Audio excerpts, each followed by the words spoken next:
The warrant officer's voice cut like a blade through the Texas heat. "Ma'am, step back, now." Hannah Lewis didn't move. Couldn't move. Because 40 feet away sat her tank, her Desert Rose, dead and silent, while 6 certified engineers circled it like mourners at a wake. She knew exactly what was wrong. Could hear it in the way the turbine whined without catching. Could feel it in the wrongness of the idle. 1 wrench, 90 seconds. That's all it would take. But to this man, she was invisible. Just another civilian woman who didn't belong. Just someone to dismiss. He had no idea she'd commanded this beast through hell itself, or that his arrogance was about to cost him everything. Before we begin, hit that subscribe button and stay with me until the end of this story. Drop a comment telling me what city you're watching from. I want to see how far this journey travels. Hannah's thumb worked the challenge coin in her right pocket, the brass worn smooth from 1,000 anxious moments just like this one. The metal was warm, almost alive, and every rotation was a prayer she didn't know she was saying. "Run the diagnostic again," Warrant Officer Davis barked at his team. His voice carried that particular edge of a man who knew he was failing, but refused to admit why. "The FADEC system has to show us something. It has to." A specialist with grease-stained hands looked up from his tablet, exhaustion bleeding through every syllable. "Chief, we've run it 6 times. The full authority digital engine control says everything's green. Fuel pressure's nominal. Air intake's clear. Ignition sequence initializes perfectly. The turbine just won't catch." "Then run it again," Davis snapped. Hannah watched a bead of sweat roll down the specialist's temple. She knew that look, the hollow-eyed desperation of a good soldier being ordered to repeat a failed solution because his superior couldn't imagine any other path forward. The book said, run the diagnostic, so they'd run it until the sun went down, or the base commander's head exploded, whichever came first. The motor pool stretched out behind them, a football field of concrete and chain-link fence, baking under the merciless September heat. Other tanks sat in neat rows, their crews going through maintenance routines, with the rhythmic boredom of men who knew their machines would start when asked. But this one, the newest SEP V3 variant, with its upgraded armor and fire control systems, sat silent as a tombstone. Colonel Thorne paced near the command tent 50 yards away, his phone pressed to his ear, his free hand gesturing with the sharp, aggressive movements of a man delivering very bad news to people who didn't want to hear it. Hannah didn't need to hear the conversation to know what he was saying. The foreign military observers were arriving in 90 minutes. The Secretary of Defense had personally approved this demonstration, and the crown jewel of American armored warfare looked like an overpriced lawn ornament. "Ma'am." The voice came from directly behind her, close enough to make her shoulders tense.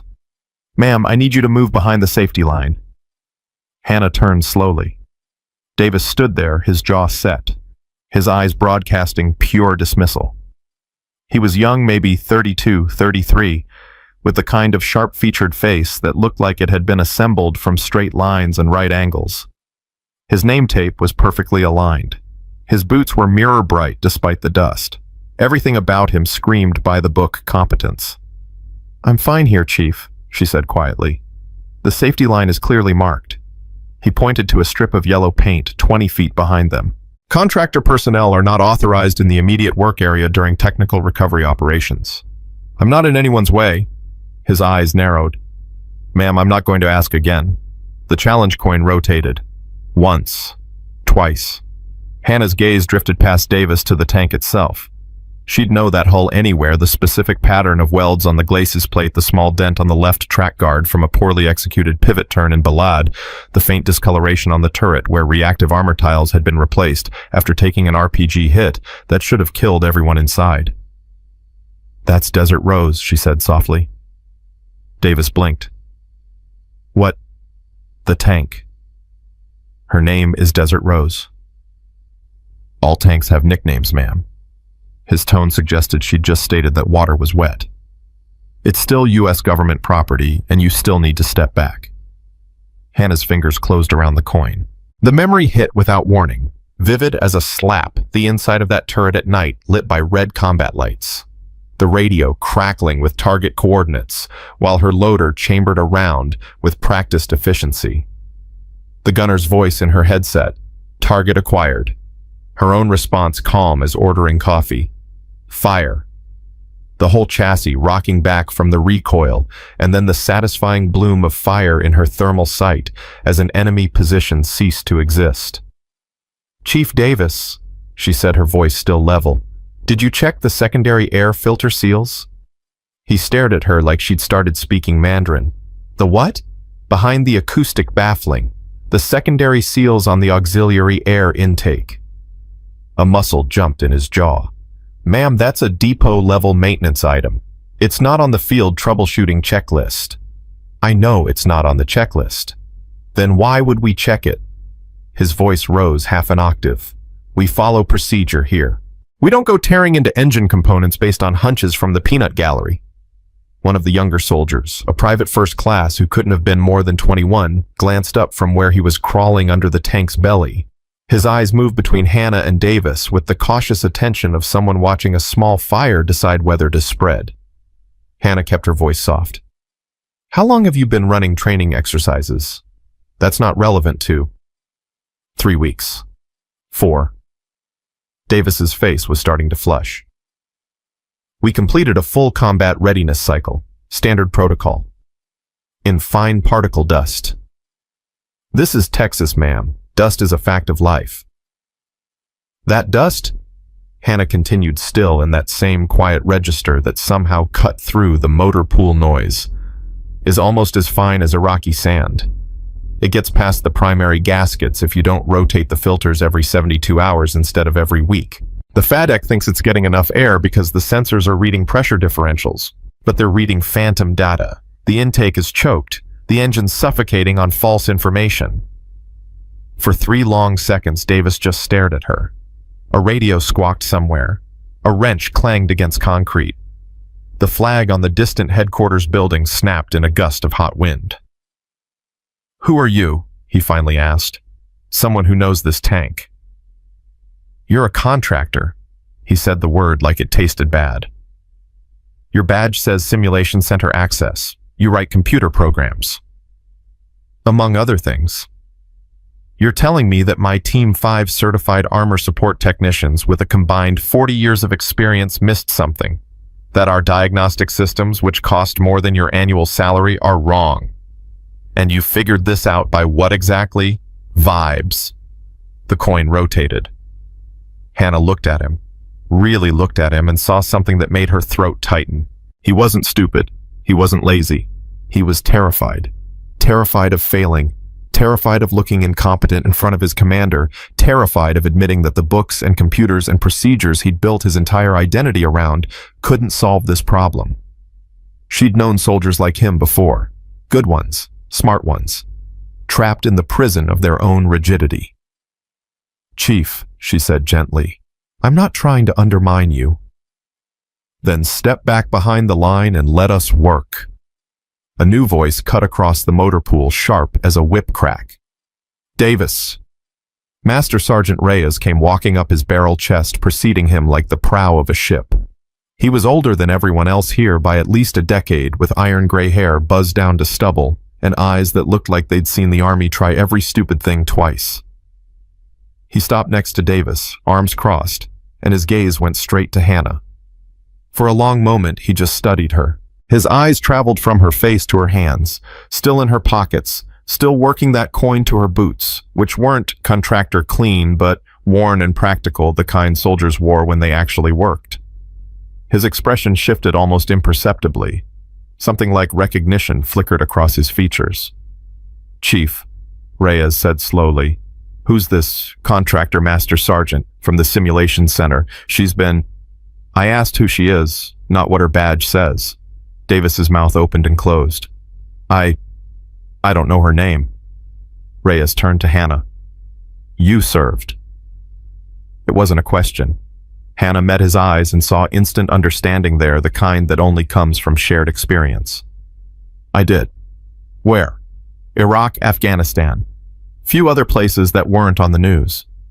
MOS Cow, 19 Kilo, Tank Commander. Davis made a sound like he'd been punched in the stomach.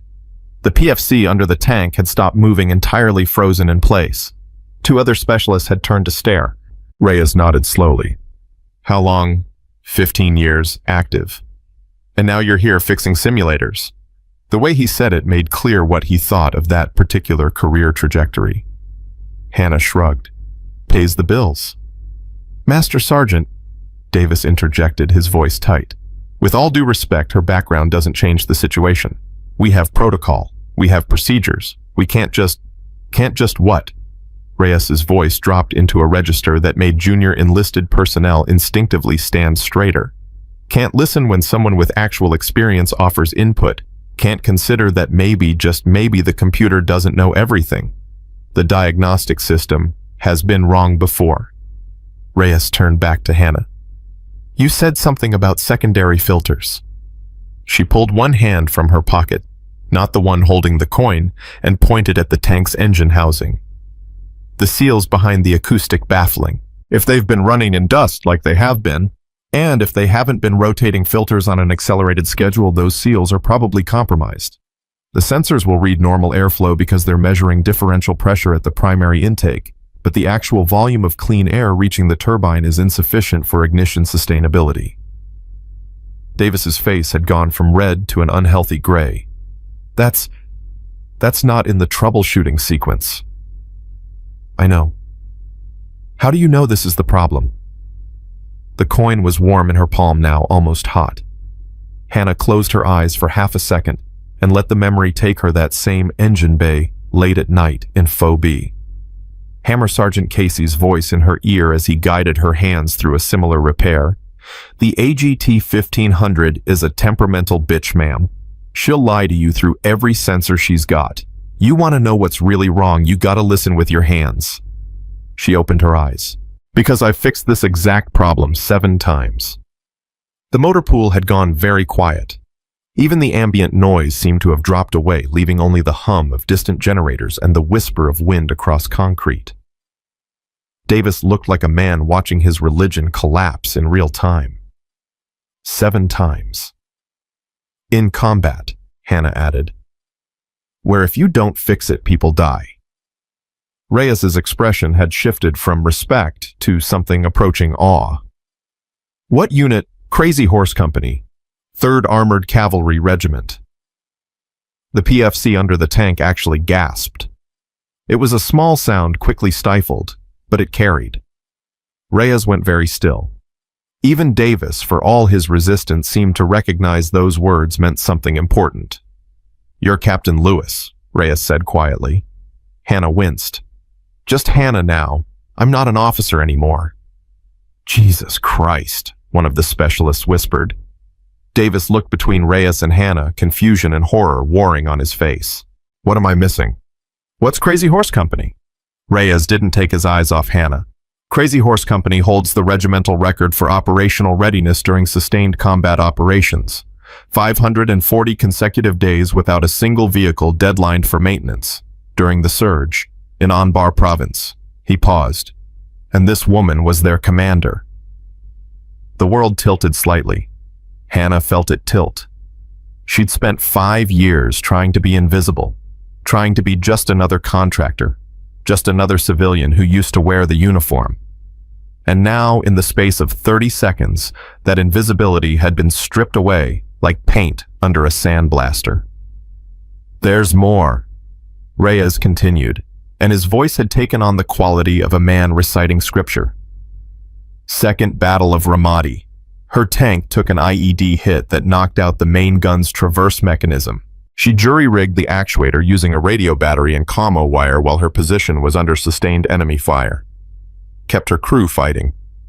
Saved 3 other vehicles that were pinned down. Davis had gone completely silent. His tablet hung forgotten at his side. They put her up for the Silver Star, Reyes finished. She turned it down. Said her loader deserved it more. Hannah's jaw tightened. That's not how it happened. That's exactly how it happened, ma'am. I was at Campbell when the story made the rounds. Every maintenance NCO in the Army knows your name. New, Hannah corrected. Past tense. I've been out for 5 years. Doesn't matter. Reyes turned to Davis, and his voice carried an edge that could cut steel. Chief, you just spent the last hour telling Captain Lewis to stand behind the safety line while her own tank sat broken in front of her. The full weight of that statement hit Davis like a physical blow. His face went through several colors in rapid succession, red to white, to an awful greenish hue that suggested he might actually be sick. His hands started to shake. Not much, just enough to make the tablet screen shiver. He swallowed hard. I didn't. You didn't ask, Reyes said flatly. You saw a woman in contractor coveralls and decided she couldn't possibly know anything worth hearing. You want to tell me what that says about your judgment, Chief? The radio on Davis's hip crackled to life. All personnel, this is base command. Foreign delegation arrives in T-minus 75 minutes. Colonel Thorne wants status update on the Abrams situation immediately. Acknowledge. Nobody moved. The words hung in the air like an air raid siren. Davis grabbed the radio with trembling hands. Command, this is Motorpool Actual. Status is... He couldn't finish the sentence. How do you tell a full-bird colonel that you're about to humiliate the United States Army in front of allied nations because you were too proud to listen to someone who actually knew what they were doing? Hannah watched him struggle, and something in her chest loosened. Not forgiveness exactly, but understanding. She'd been where he was young, certain convinced that following the rules was the same as being right. It had taken blood and fire to burn that certainty out of her. Chief, she said quietly. He looked at her with the expression of a drowning man spotting a rope. Let me look at her, Hannah said. Just let me look. Davis opened his mouth, closed it. His hand tightened on the radio. Every second of silence was another degree of heat in Colonel Thorne's building fury. She won't bite, Hannah added. I promise. For a long suspended moment, the entire motor pool seemed to hold its breath. In the distance, a jet took off from the runway, its engines screaming. A car horn honked somewhere on base. Normal life continuing, indifferent to this small drama playing out over oil-stained concrete. Davis's shoulders sagged. Master Sergeant Reyes, you're the senior NCO here. It's your call. Reyes didn't hesitate. Ma'am, the tank is yours. Hannah pulled the challenge coin from her pocket, finally bringing it into the light. It caught the sun gleaming dull brass, worn smooth on both sides from years of nervous handling. Master Sergeant Casey's coin, given to her the day before he rotated home. The day before, she took full command of Desert Rose. She walked toward the tank, and the soldiers parted for her like water. Their faces were a mixture of shock, embarrassment, and something that looked almost like hope. She heard whispers following her. That's Captain Lewis. Holy shit, it's actually her. The Ramadi thing is real. Hannah tuned them out. Right now, there was only her and the machine. She stopped beside the left track, one hand reaching out to touch the sun-hot armor. The metal was familiar under her palm, solid and real in a way few things were anymore. Hey, girl, she whispered, too quiet for anyone else to hear. It's been a while. The tank, of course, didn't answer.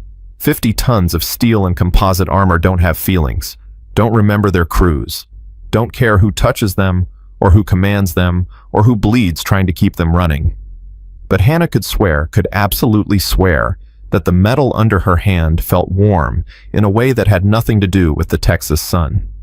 She circled slowly, her eyes cataloging details. The specialists watched her like she was performing some kind of mystical ritual. In a way, she was.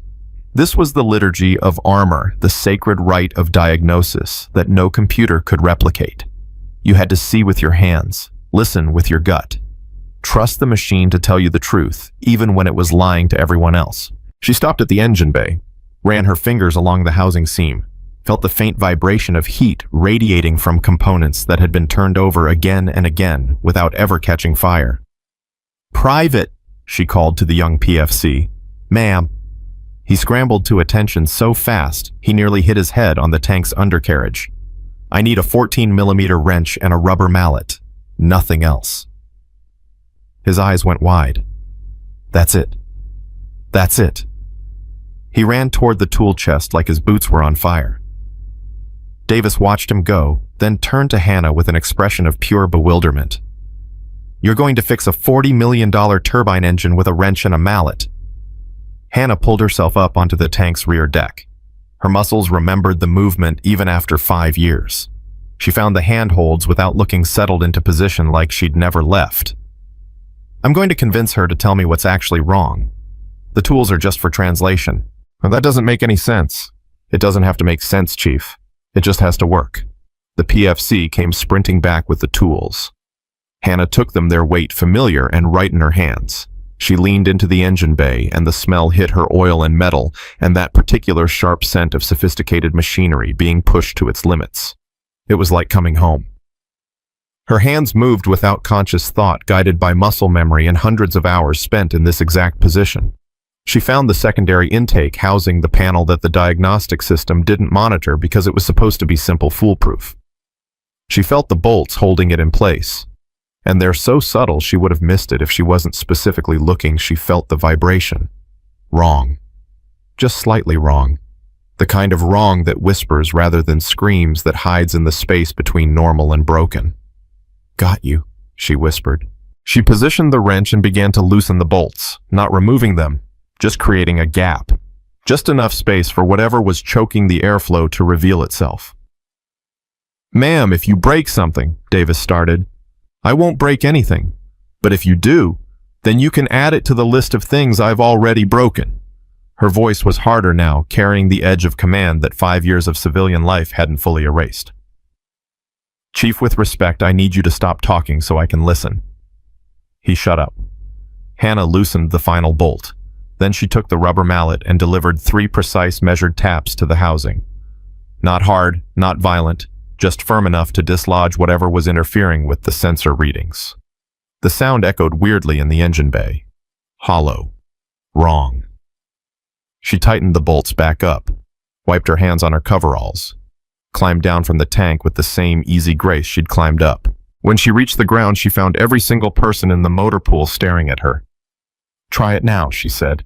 Davis looked at her, looked at the tank, looked back at her. That's it. That's it. You tapped it with a mallet. I dislodged particulate matter that was interfering with the secondary intake sensor array. The technical term is percussive maintenance. The practical term is I fixed your tank.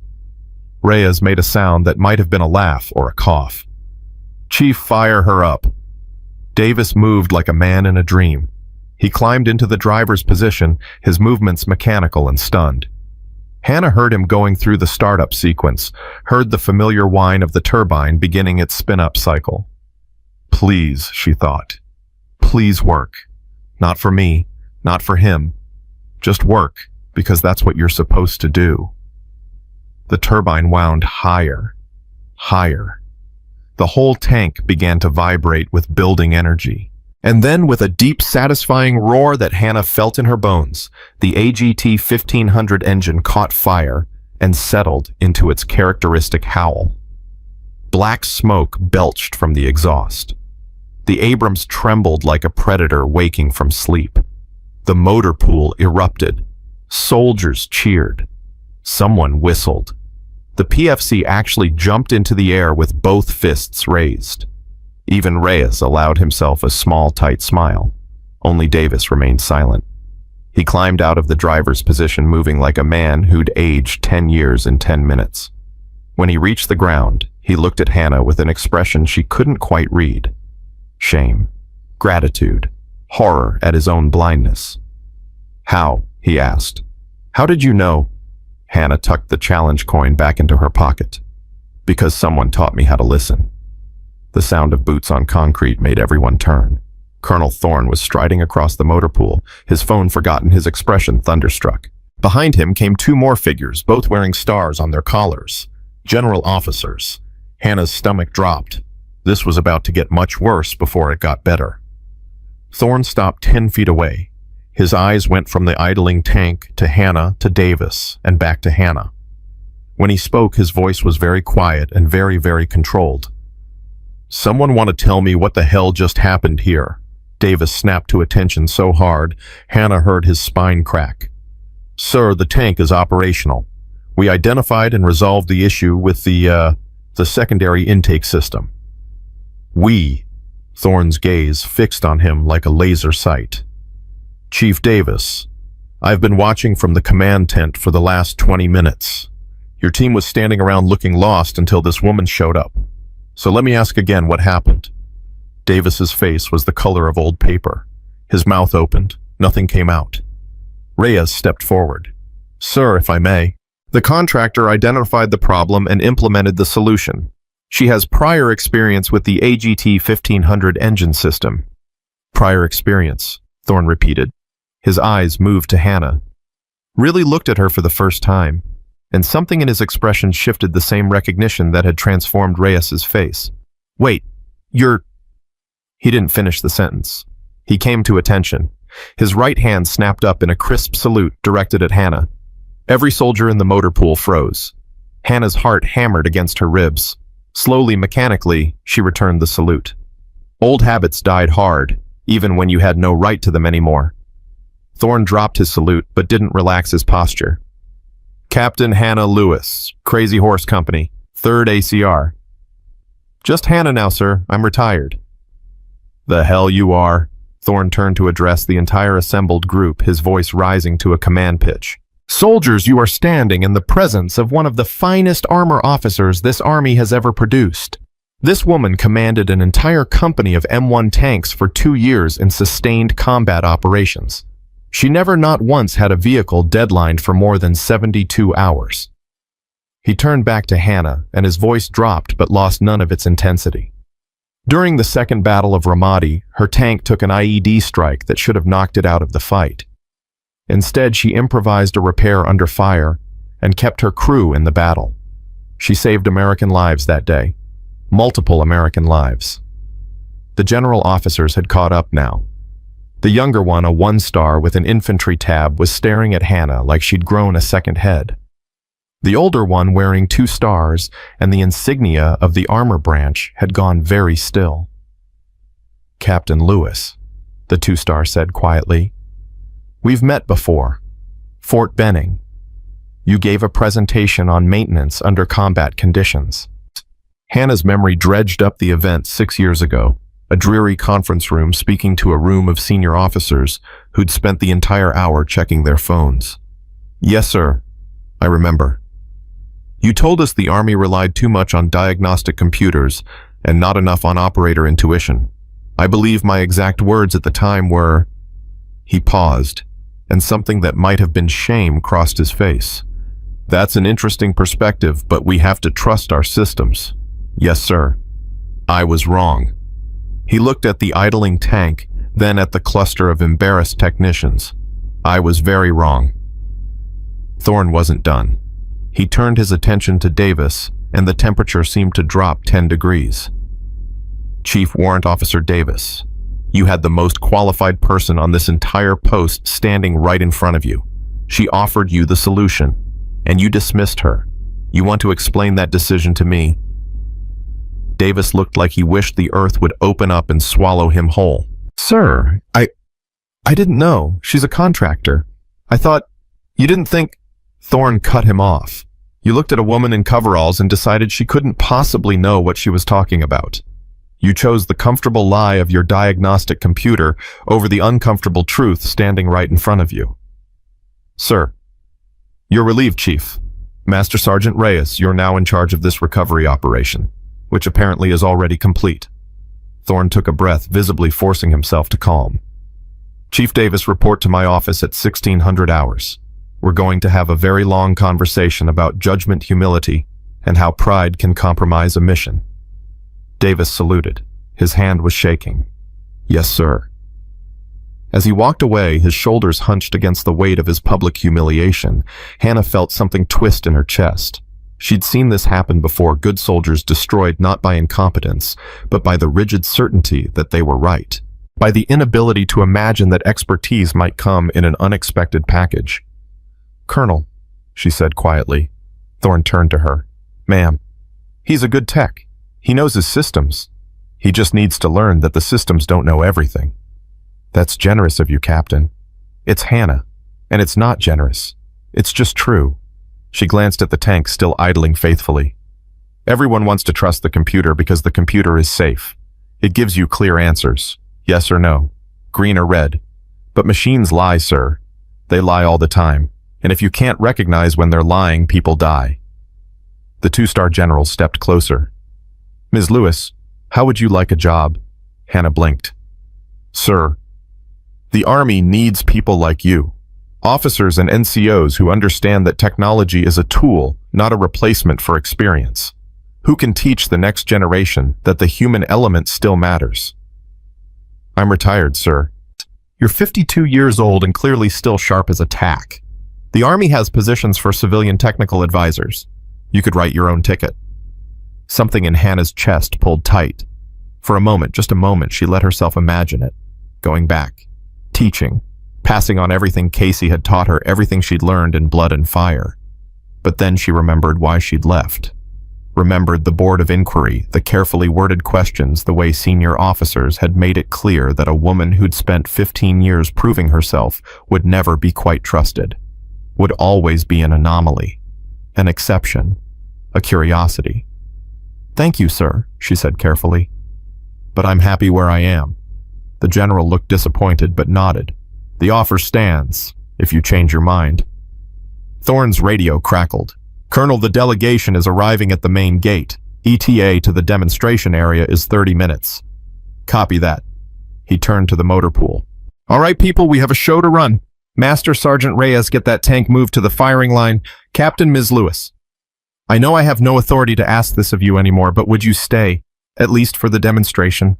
Hannah looked at Desert Rose, still humming contentedly. Her hands itched to climb back into that turret, to feel the controls under her fingers again.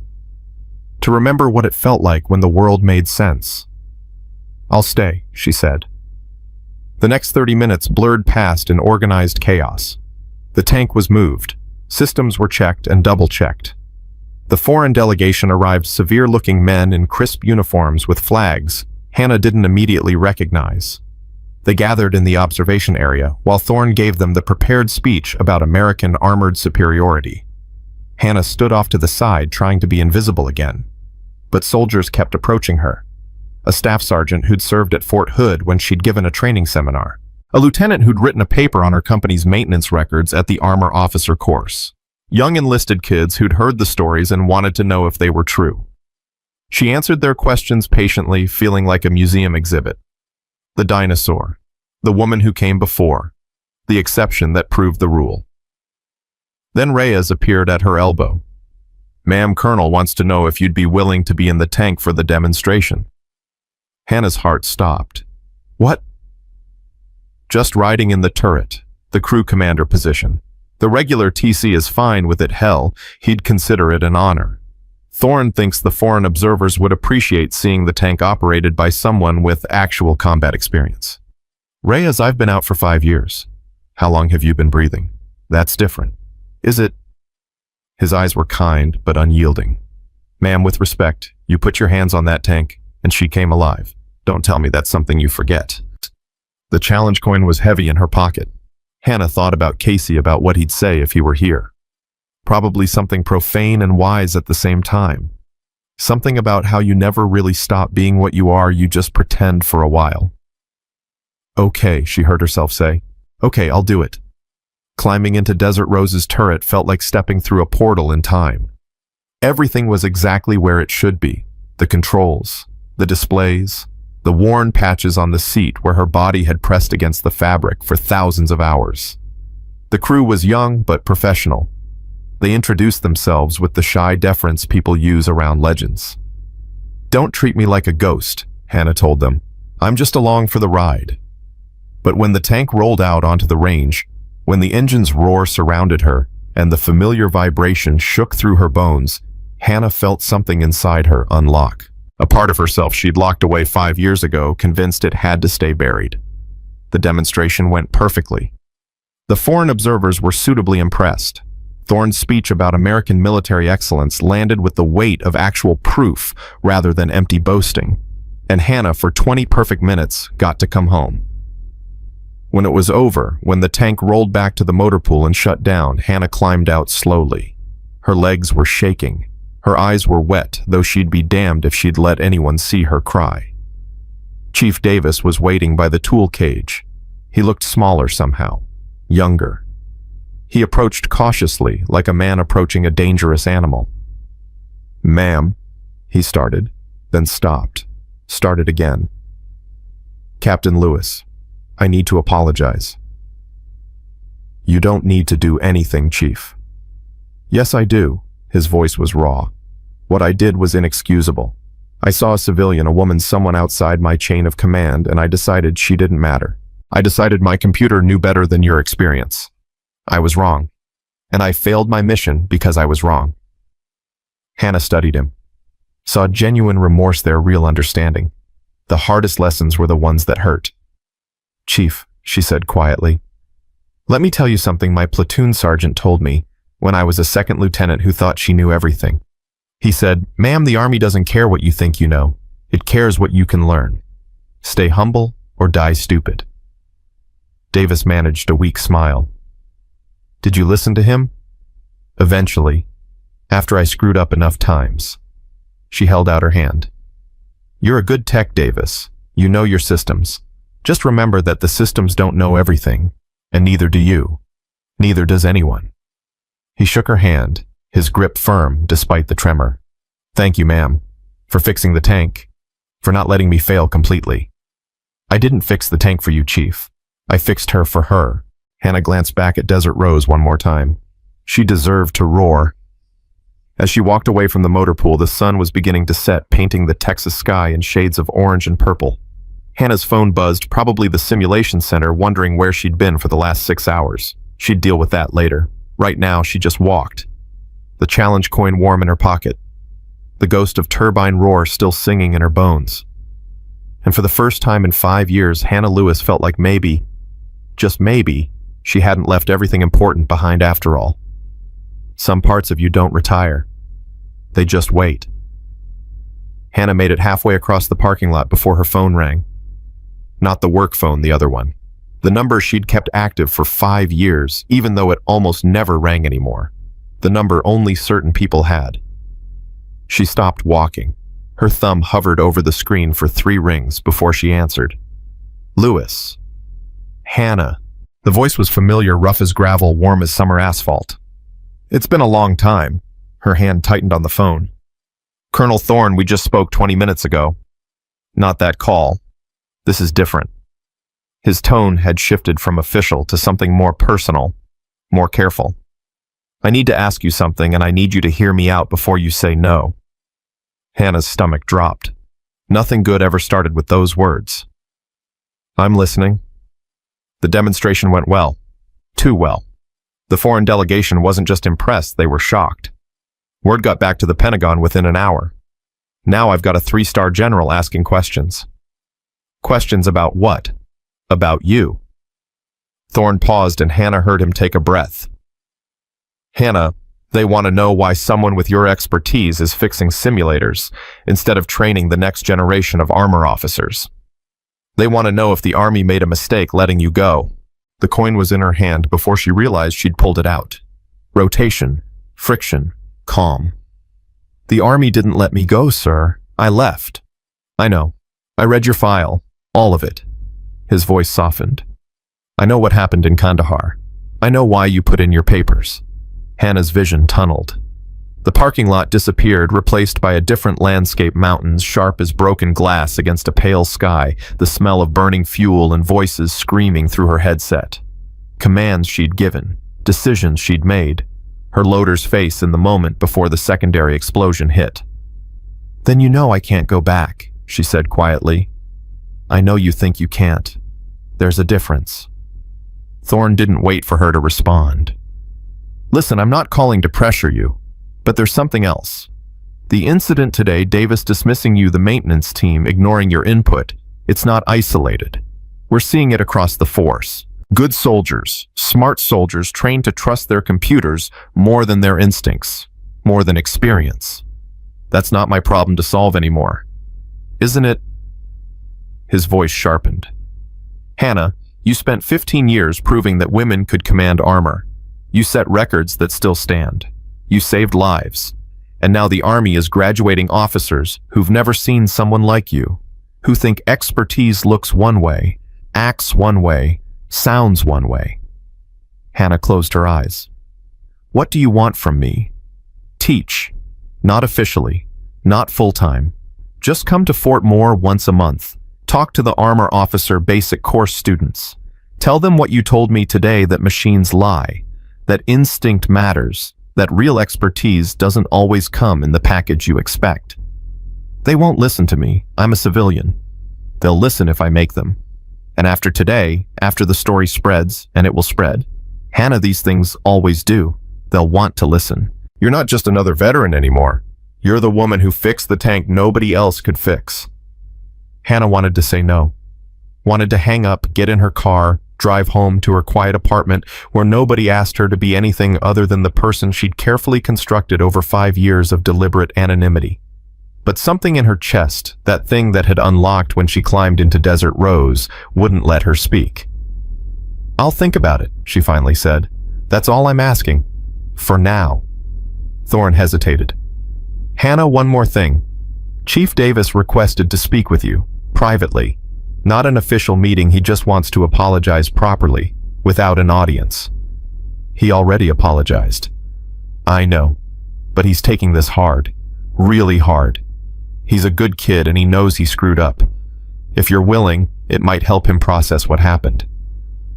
Hannah thought about Davis's face when Thorne relieved him, the way his hands had shaken. She'd seen that look before, soldiers confronting the gap between who they thought they were and who they actually were. It was a dangerous moment, the kind that either broke people or rebuilt them stronger. Give him my number, she said. Tell him he can call. No promises beyond that. Thank you. Thorne's relief was audible. And Hannah, what you did today mattered. More than you know. He hung up before she could respond. Hannah stood in the parking lot as the sun dropped lower, painting everything gold and amber. Her phone felt heavy in her hand. The simulation center would be closing soon. She should go back, check and explain her absence with some plausible lie about a family emergency or a doctor's appointment. Instead, she got in her car and drove. She didn't plan the route. Her hands just moved on the wheel, following muscle memory and instinct, until she found herself on a familiar stretch of highway heading east out of the city.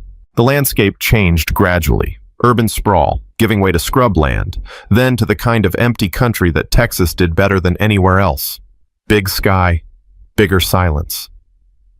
20 minutes later, she pulled off onto a dirt road she'd driven 100 times before, but not once in the last 5 years. The road led to a small cemetery, the kind of place that didn't make it onto maps.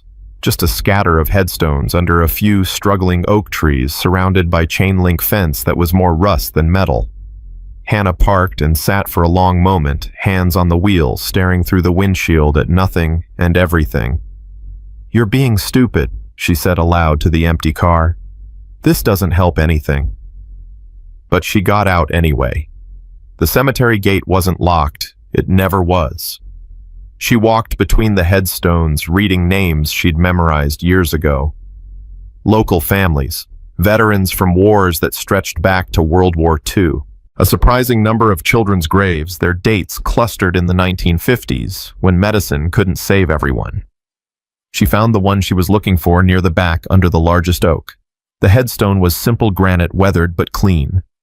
Someone had been maintaining it, keeping the grass trimmed, leaving fresh flowers that were only a few days old. Staff Sergeant Michael J. Casey, 1968, 2018. U.S. Army, Iraq, Afghanistan. He listened to the machines. Hannah knelt in front of the stone, her knees protesting the movement.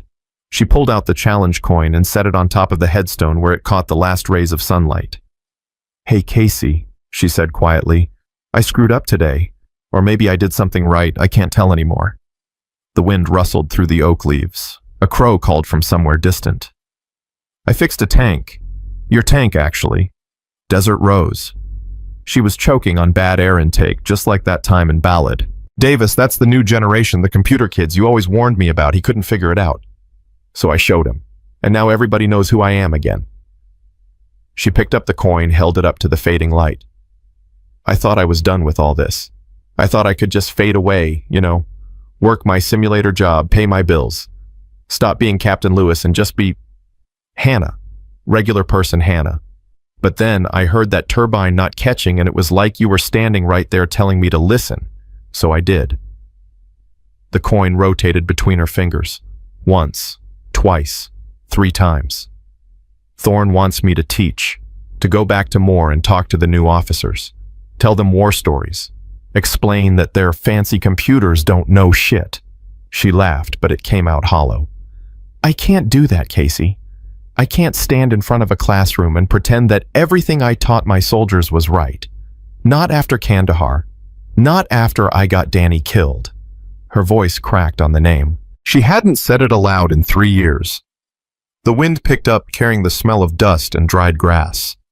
Hannah closed her eyes and let herself remember. Really remember, not the sanitized version she'd filed away in the dark corners of her mind. Danny Ortega, 23 years old. Her loader. Kid from El Paso with a smile that could light up a combat outpost and hands that could load a 120mm round faster than anyone she'd ever seen. He'd wanted to be a teacher when he got out. History teacher. He'd talked about it constantly, planning his lessons, practicing his explanations on the rest of the crew. The mission had been routine. Escort a convoy through Kandahar province, link up with Afghan forces, return to base. Simple, clean, the kind of operation they'd done 50 times without incident.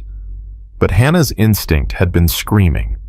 Something about the route felt wrong. The way the local population had disappeared from the roads, the odd silence on the radio chatter, the way the dust hung in the air like it was waiting for something.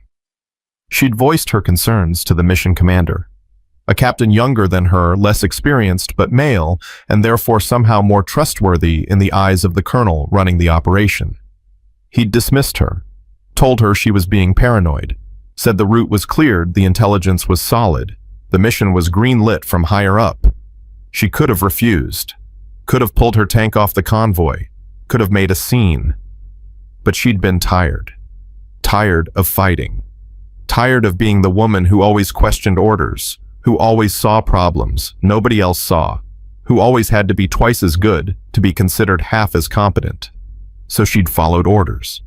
The IED had been sophisticated, a shaped charge designed specifically to defeat tank armor, triggered remotely by someone who knew exactly where to aim. It had punched through Desert Rose's side armor like it was paper, and the secondary explosion had turned the interior into an incinerator. Hannah had been in the commander's position, partially protected by the turret structure. Her gunner and driver had been shielded enough to survive with injuries. But Danny, standing in the loader's position, had taken the full force of the blast. He'd lived for 47 seconds. Long enough to look at Hannah with confused, dying eyes and ask, "Did I load it right, ma'am? Did I do it right?" She'd held his hand while he died, trapped in the burning tank, waiting for the fire suppression system to kick in, unable to move him, unable to save him. The investigation had cleared her of wrongdoing. The after-action report had noted her concerns about the route, but concluded that she'd followed proper chain of command in voicing them. The captain who'd dismissed her warnings received a letter of reprimand, but kept his command. Danny got a Bronze Star and a flag-draped coffin. Hannah got survivor's guilt and the absolute certainty that if she'd trusted her instinct, if she'd been stronger, louder, more willing to make enemies, Danny would still be alive. She'd put in her retirement papers 2 weeks later. Now kneeling in front of Casey's grave with the challenge coin warm in her hand, Hannah felt the weight of the day crash down on her. She'd fixed the tank. She'd proven her expertise. She'd been vindicated in front of everyone who'd dismissed her, and it didn't change anything. Danny was still dead. The Army still had officers like that captain making decisions based on pride instead of wisdom. And she was still the woman who'd chosen obedience over instinct at the exact wrong moment. "I can't teach Casey," she whispered. "I can't tell those kids to trust themselves when I didn't trust myself when it mattered most." Her phone buzzed. She almost ignored it, but the screen showed an unknown number with a local area code. She stared at it for 3 rings before answering. "Lewis." "Ma'am, this is Chief Warrant Officer Davis." His voice was tentative, almost fragile. Colonel Thorne said you'd agreed to let me call. If this is a bad time, it's fine. Hannah wiped her eyes with her free hand. What do you need, Chief? I need to apologize. Properly. Not the half-assed thing I said at the motor pool with everyone watching. He took a shaky breath. Ma'am, I've been in the Army for 12 years. I've been working on armor systems for 8. I'm certified on every diagnostic platform the Army uses. And today I stood in front of a dead tank for 6 hours, accomplishing nothing, while the person who actually knew how to fix it stood right there watching me fail. Hannah didn't respond. She just listened. I keep thinking about what you said, about machines lying, about trusting instinct over computers. His voice got quieter. Ma'am, I don't know how to do that. The Army trained me to follow procedures, to trust the data, to believe that if I follow the checklist correctly, I'll find the answer. And today the checklist failed and I had nothing else. What do you want from me, Chief? I want to know how you do it, how you knew, how you can look at a tank that's lying to every sensor it has and still figure out what's wrong. He paused. And I want to know how I can learn to do that before I fail another mission. Hannah looked at Casey's headstone. The flowers someone had left were wilting in the heat, their edges brown and curled. She wondered who still visited after 6 years. Family, probably. Or maybe another old soldier who remembered. You can't learn it from me, she said finally. Ma'am, you can't learn it from anyone, Chief. You learn it from the machines themselves. You put your hands on them. You listen to them. You make mistakes and fix them, and make different mistakes and fix those too. You spend 10,000 hours failing until failure teaches you what success looks like. She stood up, brushing dust from her knees. The checklist is a starting point, not an ending point. It tells you what to look for, but it can't tell you what to hear. But you heard it. Today. You knew exactly what was wrong. I knew because I'd seen that exact failure 7 times before. Because I'd spent 2 years listening to that specific engine every single day. Because I'd made that same diagnostic mistake when I was younger and stupider, and it nearly got my crew killed. Her voice hardened. You want to know the truth, Chief. The real truth, I knew what was wrong because I'd already failed that test. Multiple times. In places where failure meant death. Davis was quiet for a long moment. I don't want to fail like that. Then stop trusting the computer to save you. Stop believing that procedure will solve every problem. And for God's sake, stop dismissing people who might know more than you just because they don't look like they should. Yes, ma'am. And Chief, what happened today wasn't your fault. Not really. The Army trained you to think like you think, to trust what you trust. That's a systemic issue, not a personal failing. But now you know better. So the question is what you do with that knowledge. She heard him take a breath. Ma'am, if you ever decide to teach, I mean really teach, not just give speeches, I'd be honored to be your first student. Hannah's throat tightened. I'm not teaching anyone anything, Chief. Then maybe you could just tell me stories sometime. About how you fix things in Iraq. About how you learned to listen. About... He stopped himself. I'm sorry, I'm asking too much. You don't owe me anything. No, I don't. Hannah looked at the setting sun, the sky bleeding red and purple. But if you want to buy me coffee sometime and listen to an old soldier ramble, I won't say no. The relief in his voice was palpable. Thank you, ma'am. That means more than you know. After he hung up, Hannah stood in the cemetery for another 10 minutes, just breathing. The day had been too long, too intense, too full of ghosts she'd spent 5 years trying to bury. But something had shifted. Some weight she'd been carrying had redistributed itself, settling into a place that didn't hurt quite as much. She picked up the challenge coin from Casey's headstone. I still think you're wrong about all this, she told the grave. I still think I should stay retired. But I'll think about it. That's all I'm promising. The drive back to her apartment took 40 minutes. She lived in a small complex on the north side of town. Nothing fancy, just a 1-bedroom with enough space for her books and her silence. She parked, climbed the stairs, unlocked her door, and stopped dead. There was an envelope on her floor. Someone had slipped it under the door. Hannah picked it up carefully. No return address, no postmark, just her name written in neat, precise handwriting on the front. Inside was a single sheet of paper and a photograph.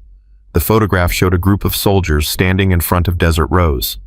Young faces, clean uniforms, the kind of formal unit photo that every company took before deployment. Hannah recognized it immediately. Crazy Horse Company 2011, right before they shipped to Iraq. She found herself in the back row, the only woman in the picture, her face younger and harder, and somehow more certain than it had any right to be. Casey stood next to her, his hand raised in a casual salute, grinning like he owned the world. Danny was in the front row, kneeling with the other junior enlisted. His smile was huge. He looked like a kid playing soldier, not a soldier playing at life. The letter was short. Captain Lewis, where was Specialist Rodriguez. You probably don't remember me. I was in 3rd Platoon, one of your mechanics. I got out 4 years ago, and I'm teaching auto shop at a high school in Austin now. I heard what happened today at Fort Hood. The guys still talk to each other, you know. Word travels. I wanted you to know that what you taught us still matters. I teach my students the same things you taught us. Listen to the machine. Trust your instincts. Don't let anyone tell you you're wrong just because you're different. You saved my life once. Ramadi 2012. My track threw a link in the middle of a firefight, and you drove your tank between me and the enemy while I fixed it. I never got to thank you properly for that. So thank you. For everything you taught us, for everything you gave us, for being the kind of officer who made us believe we could be better than we were. Your soldiers didn't forget you, ma'am. We never will. Marco Rodriguez. Hannah read the letter 3 times. Then she set it carefully on her kitchen counter, made herself a cup of coffee she didn't want, and sat in the dark living room staring at nothing. Her phone buzzed again. This time it was a text from a number she didn't recognize. Captain Lewis, this is Lieutenant Sarah Chen. I'm at Fort Moore going through AOBC right now. My instructor told us what happened today. He said you're the reason he still has a career. I just wanted to say thank you for showing us that armor officers can look different than we're taught to expect. Some of us need to see that. Hannah stared at the message for a long time. Then another one came through. Ma'am, this is former Sergeant Williams' Crazy Horse Company. Heard you're back around tanks. Made my whole damn week. Stay strong. Then another Captain Lewis, you don't know me, but my father served under you in Iraq. He died 2 years ago, but he always said you were the finest officer he ever knew. Thank you for being an example. The messages kept coming. Former soldiers, current soldiers, family members of people she'd served with.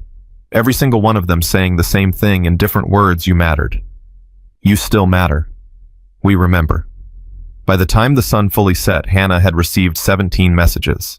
17 reminders that the person she'd tried to bury wasn't quite as dead as she'd hoped. She sat in the dark, holding the challenge coin, reading the messages over and over until the words blurred together. And somewhere in that darkness, in that silence, a decision began to form. Not a clear one, not an easy one. Just a small, stubborn conviction that maybe, just maybe, Casey and Thorne and all these voices from her past were trying to tell her something she needed to hear. She picked up her phone and typed a message to Colonel Thorne. I'll teach your class. Once. One time only. If they're awful, I'm out. His response came back in seconds. That's all I'm asking. Thank you, Hannah. First class is in 2 weeks. I'll send details. Hannah set the phone down and looked at the photograph again.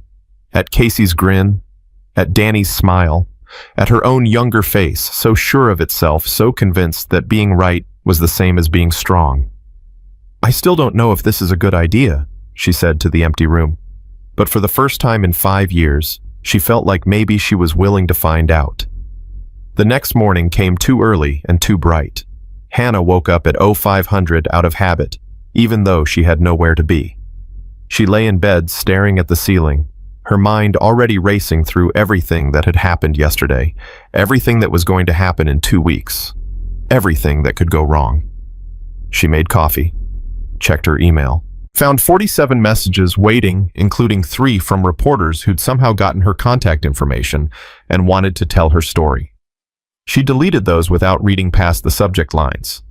There was also an email from the simulation center supervisor asking where she'd been yesterday. She wrote back with a vague explanation about a family emergency and a promise to make up the hours. Then, because she apparently couldn't help herself, she opened a new search window and typed Fort Moore Armor Officer Basic Course Curriculum. The course outline came up immediately.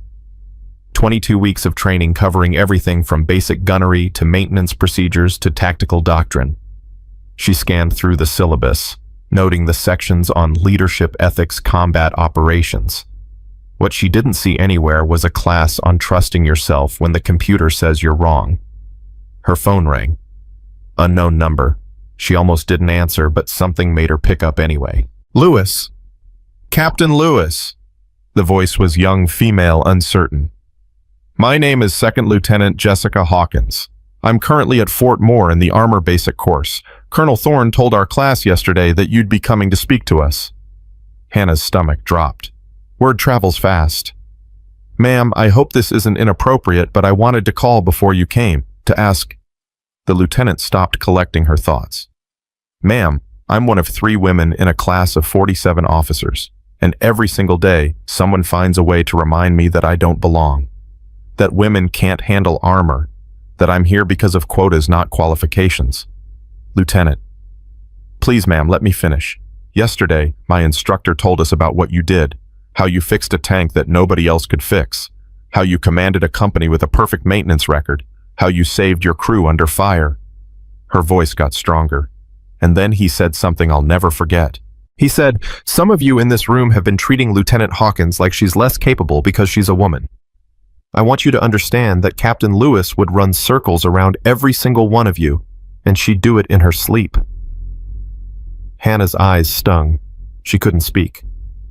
Ma'am, I just wanted you to know that you teaching our class isn't just some interesting guest lecture for most of us.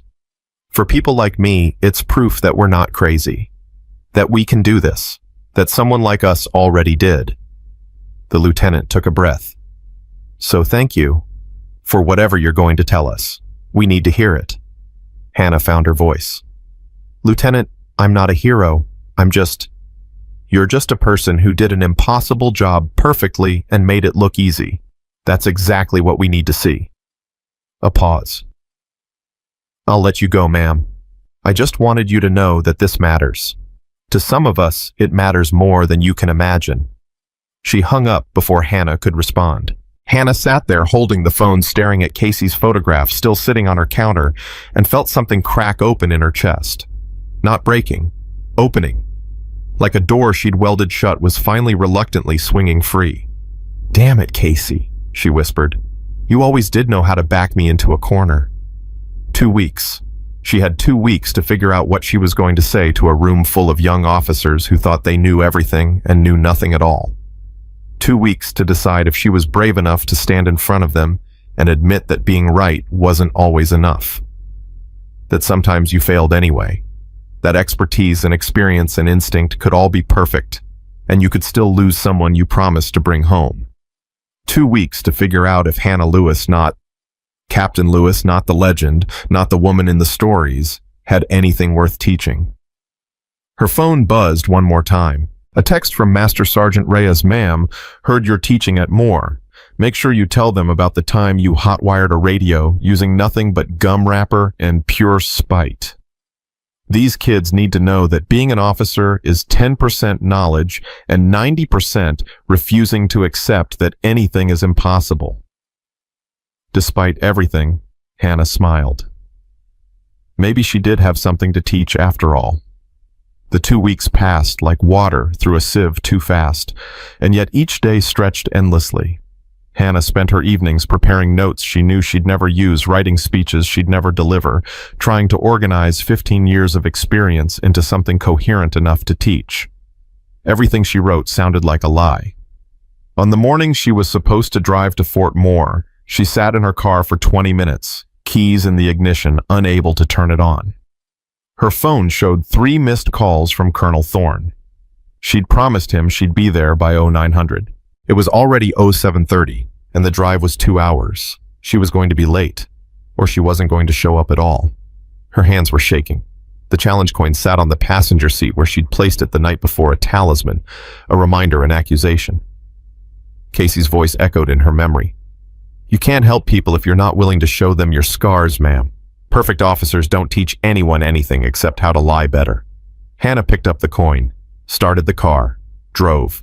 She made it to Fort Moore with 10 minutes to spare, her heart hammering the entire way.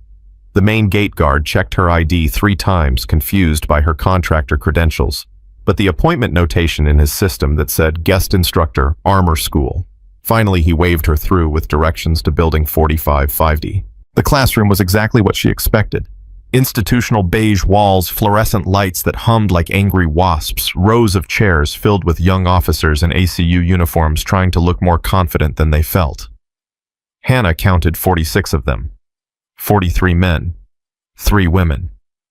The women sat separately, scattered through the room like they'd learned not to cluster together and draw attention. Colonel Thorne stood at the front mid-sentence in what sounded like an introduction. He stopped when he saw her in the doorway. And here she is now. Officers, stand up. The room erupted into motion. 46 chairs scraped against linoleum. 46 officers came to attention with varying degrees of precision. Hannah froze. Colonel, that's not necessary. Captain Lewis served 15 years in armor. She commanded Crazy Horse Company through some of the heaviest fighting in Iraq. She holds records that none of you will ever break. Thorne's voice carried the weight of absolute authority. When she speaks, you listen. When she tells you you're wrong. Clear? Yes, sir. The response was thunderous, automatic. Seats. They sat. Every eye in the room fixed on Hannah, with expressions ranging from curiosity to skepticism to something that looked like desperate hope on the faces of the 3 women. Hannah walked to the front of the room. Her legs felt disconnected from her body. The challenge coin was a lead weight in her pocket. Colonel Thorne is generous with his introduction. She started, her voice steadier than she felt. The truth is simpler. I fixed tanks. I commanded soldiers.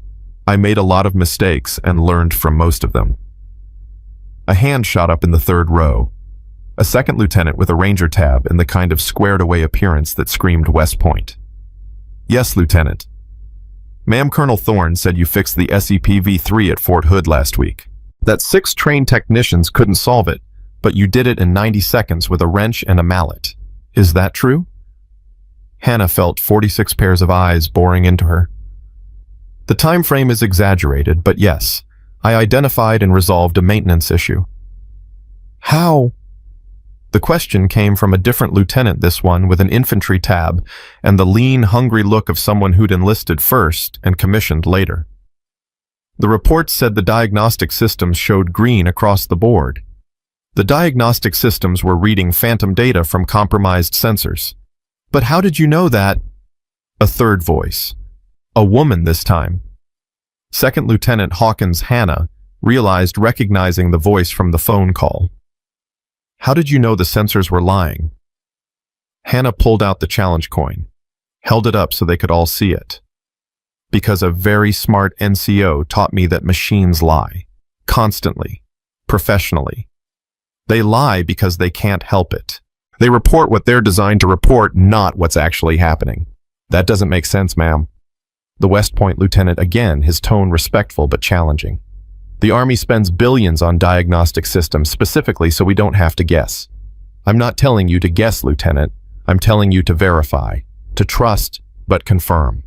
To remember that every sensor has limitations and every computer has blind spots.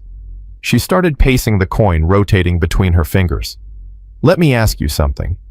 How many of you have been through a motor pool maintenance bay in the last month? About 30 hands went up.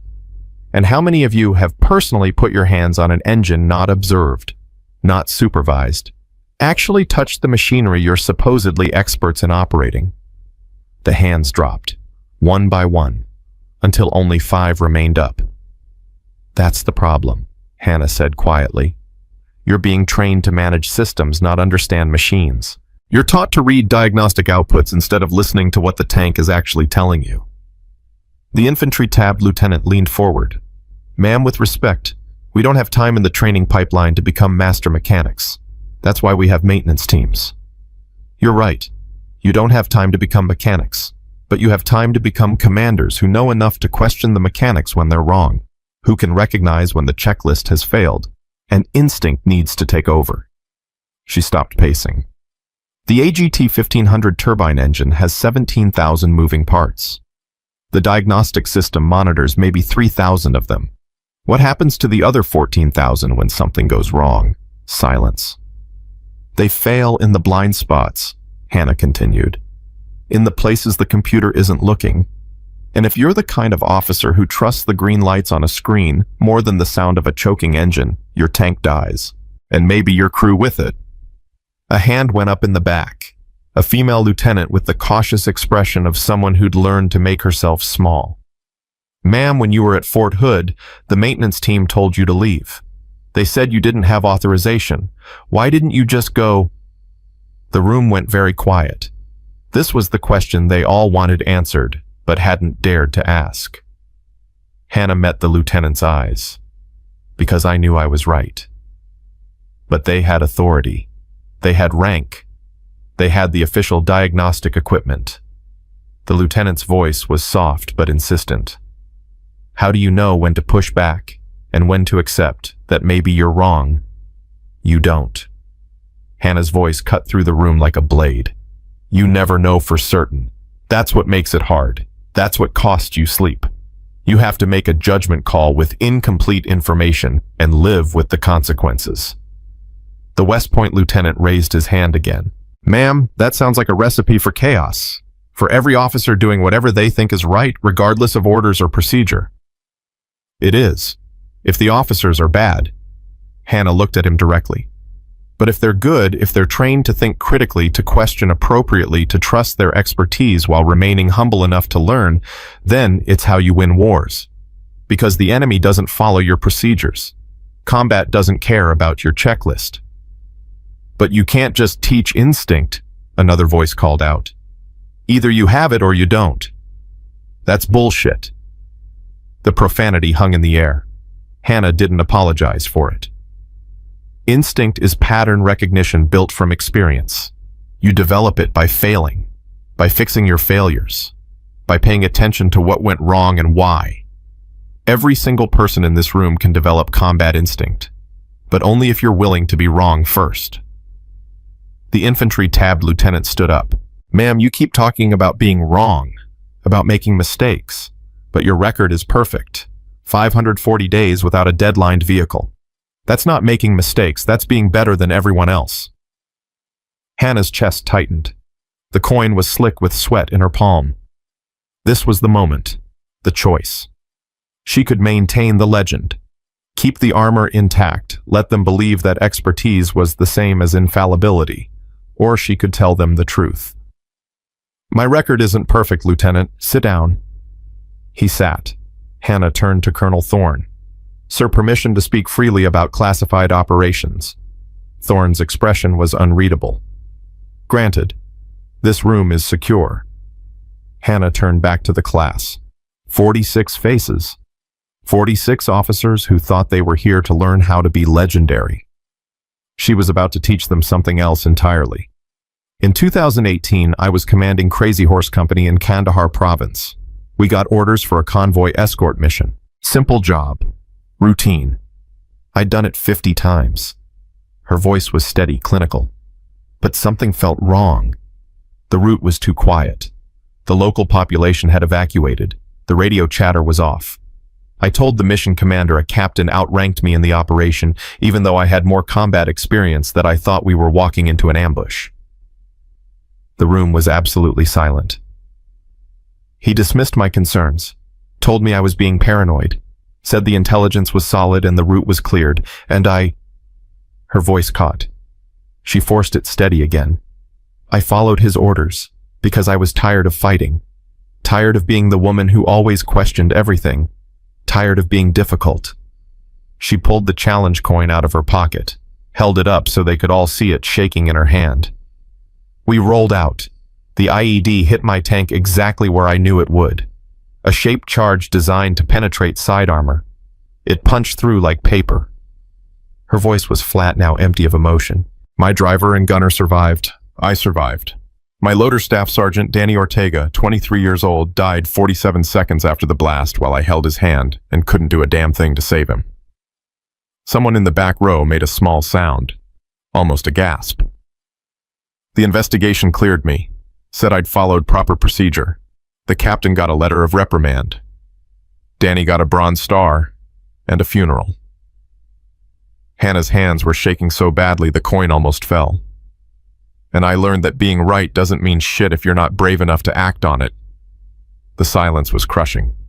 So when you ask me how I knew to push back at Fort Hood, how I knew to ignore the warrant officer telling me to leave, how I knew to trust my instinct over their computers, that's how. Because I already paid the price for not trusting myself. I already buried a soldier who died because I chose obedience over expertise. She looked at each of them in turn. And I will be damned if I let any of you make the same mistake. Lieutenant Hawkins stood up slowly. Her voice was barely above a whisper. Ma'am, how do you live with that? Hannah met her eyes. Some days, I don't, Lieutenant. Some days I wake up and I can't breathe because Danny's face is the first thing I see. Some days I sit in my car for 20 minutes trying to convince myself to go to work. Some days I think about driving off a bridge instead. The room had gone from silent to suffocating. But most days, Hannah continued, her voice strengthening. I remember that Danny wanted to be a teacher. He spent 2 years in that tank telling me about the history lessons he was going to give when he got home, about how he wanted to teach kids that the past mattered, that their choices had consequences. She tucked the coin back in her pocket. So I live with it by trying to teach what he couldn't, by making sure his death meant something. By standing in rooms like this and telling officers who think they know everything that they don't know shit. The West Point lieutenant's hand went up. His face had gone pale. Ma'am, if you had refused the mission, if you'd pulled your tank out of the convoy, you would have been court-martialed. Probably. You would have lost your command. Definitely. Your career would have been over. Yes, Hannah's voice was hard as steel. But Danny would still be alive. So you tell me, Lieutenant, what's worth more, your career or your soldier's life? He didn't answer. Couldn't answer. The infantry tabbed lieutenant stood up again. Ma'am, you're asking us to risk everything. To trust ourselves over our superiors, to question orders, to potentially destroy our careers on instinct. No. Hannah's voice cut through his words. I'm asking you to be officers, real officers, the kind who take responsibility for their decisions and their consequences, the kind who understand that following orders isn't the same as doing right. She paused. And yes, sometimes that means risking your career. Because if you're not willing to risk your career to save your soldiers, you have no business commanding them. A different voice called out from the middle of the room. Ma'am, the Army can't function if every officer is second-guessing orders. The Army can't function if officers stop thinking critically. There's a difference between second-guessing and critical evaluation. Hannah started pacing again. I'm not telling you to disobey every order you disagree with. I'm telling you to develop the judgment to know when disagreement matters, when the cost of obedience is higher than the cost of defiance. But how? The question came from multiple voices simultaneously. By learning, by failing, by paying attention to the soldiers who know more than you do, the NCOs, the specialists, the private first class who's been turning wrenches since before you were commissioned.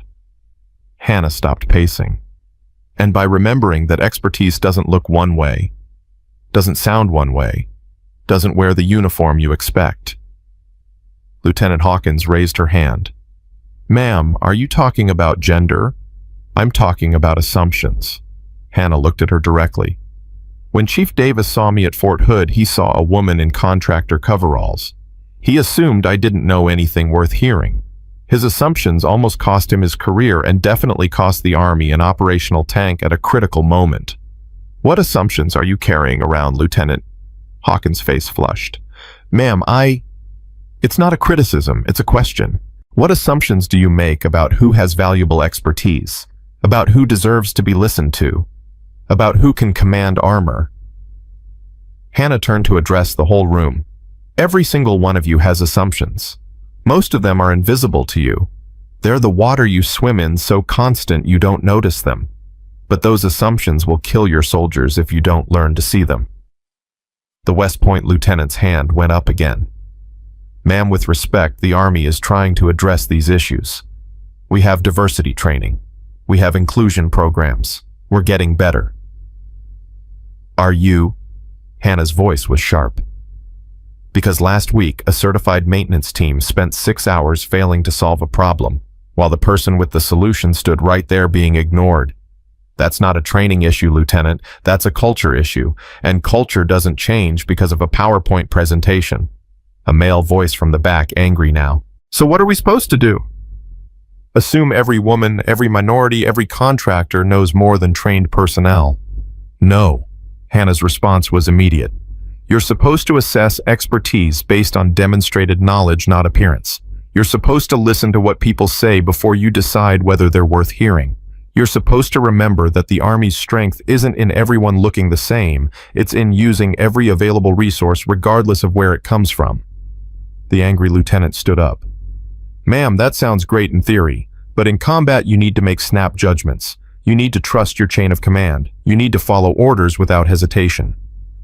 You need to follow lawful orders without hesitation, Hannah corrected.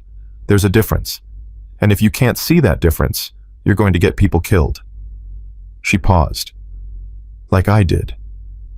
The room went silent again. Hannah took a breath. I didn't come here to inspire you. I didn't come here to tell you war stories that make you feel good about your career choice. I came here because Colonel Thorne asked me to, and because I owe it to Danny Ortega to make sure his death teaches something. She looked at each of them. You're all about to commission, about to lead soldiers, about to make decisions that have life and death consequences, and the Army will give you every tool except the most important one, the judgment to know when the tools are wrong. Lieutenant Hawkins stood up again.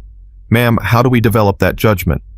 By being honest about your failures, by learning from people who know more than you, by staying humble enough to admit when you're wrong. Hannah pulled out the challenge coin one more time. This belonged to my platoon sergeant. He gave it to me the day I took command.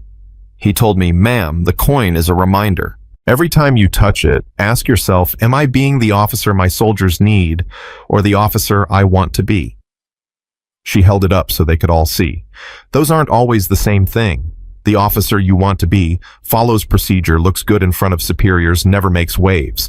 The officer your soldiers need questions. Bad orders, trusts their expertise over politics, and accepts that sometimes doing right means destroying your career. The infantry tab lieutenant spoke quietly. You chose your career over your soldiers once, ma'am. When you followed that convoy order, you admitted that. Yes. And it's haunted you ever since. Every single day. So what would you do differently if you could go back? Hannah didn't hesitate. I'd refuse the order. I'd pull my tank out of the convoy. I'd accept the court-martial. I'd lose my command, my career, everything, and Danny would still be alive. That's the trade I'd make. Every time. Another long silence. The West Point lieutenant stood up slowly.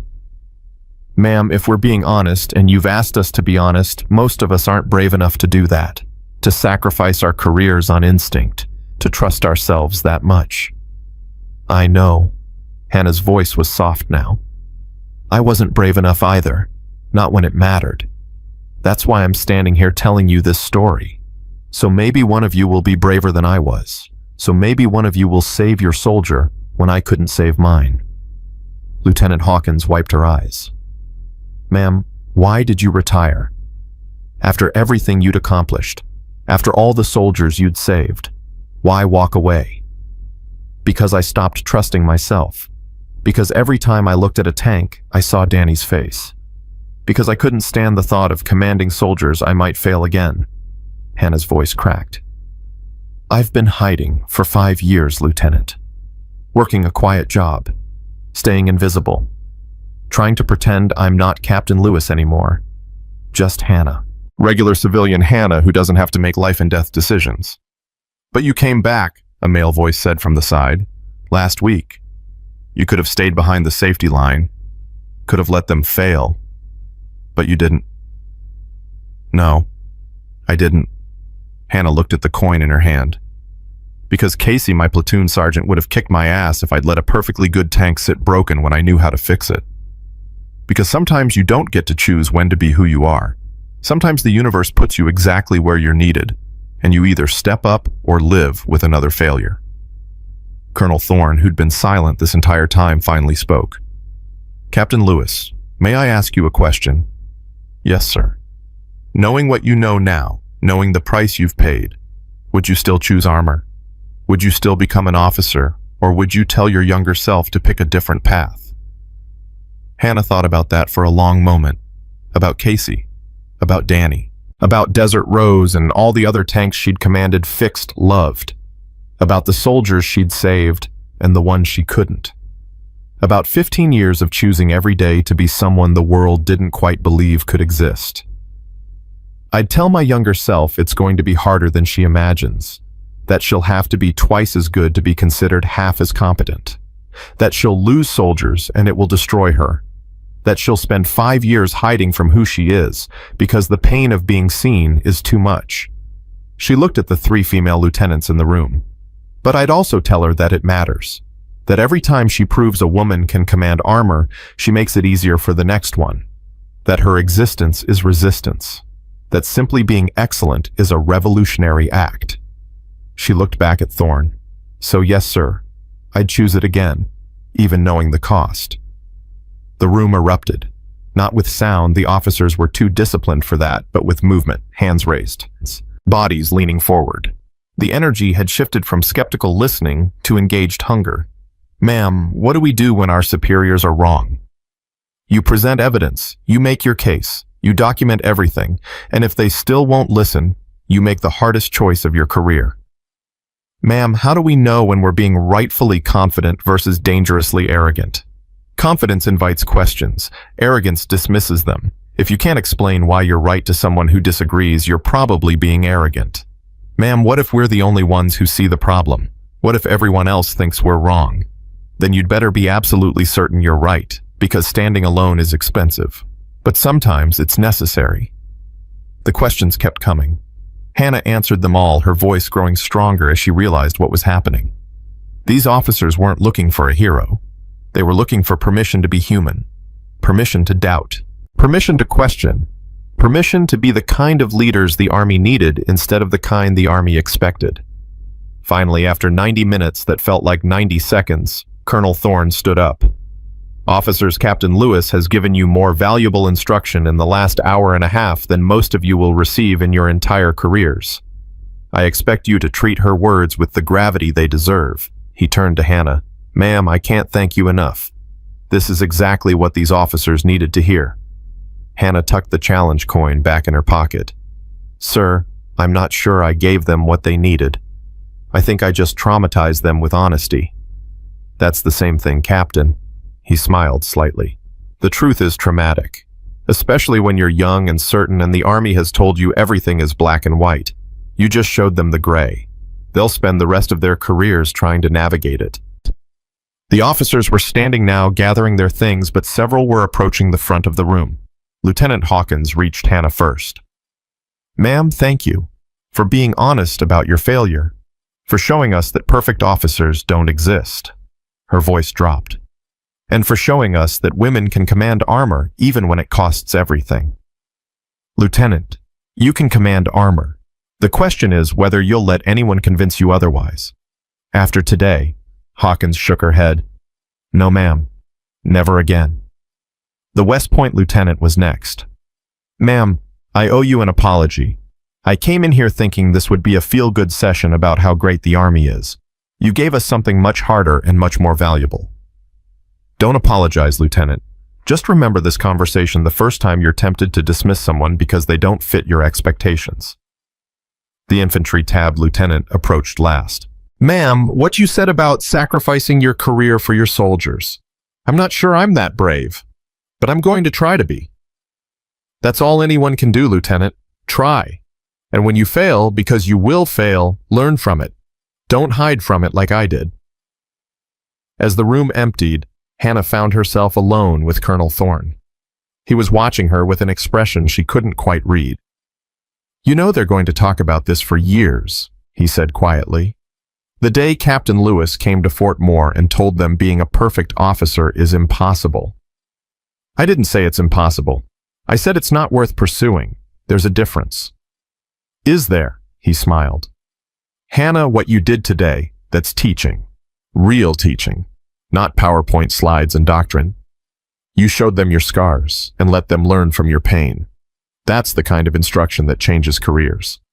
Hannah's hands were still shaking. I'm not sure I can do that again, sir. I'm not asking you to. Not regularly. He paused. But there are other units, other commands, other places where officers need to hear what you just told this room, and there are senior leaders who need to hear it even more. Sir, I'm not pressuring you. I'm just saying the offer stands, whenever you're ready, if you're ever ready. He picked up his briefcase. You're one of the finest officers I've never had the privilege to command, Captain. Don't let fear keep you from doing what you're clearly meant to do.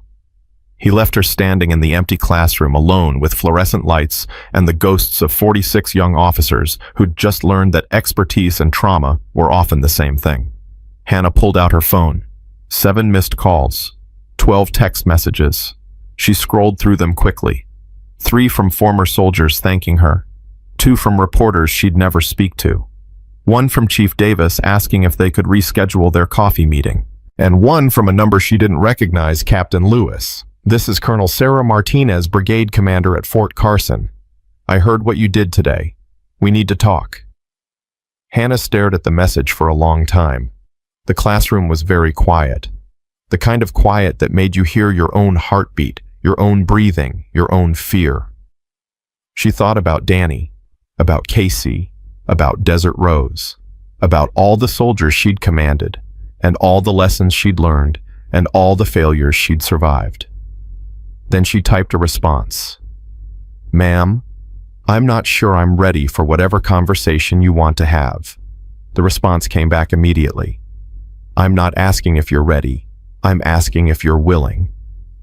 Hannah looked at the challenge coin in her hand, rotated it once, twice, 3 times. Then she typed, send me the details. The details came through 3 hours later while Hannah was still driving home. Her hands white-knuckled on the steering wheel, her mind replaying every word she'd said in that classroom.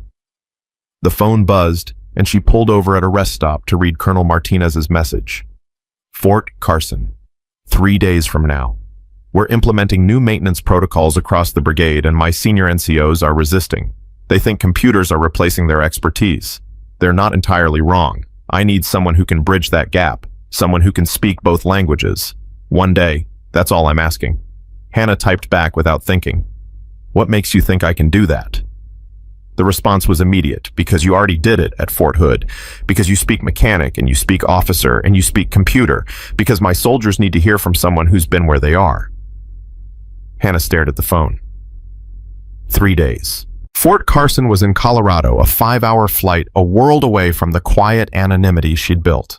She could say no, should say no. Every instinct told her to protect herself, to stop, before this momentum carried her somewhere she couldn't come back from. But Lieutenant Hawkins' voice echoed in her memory.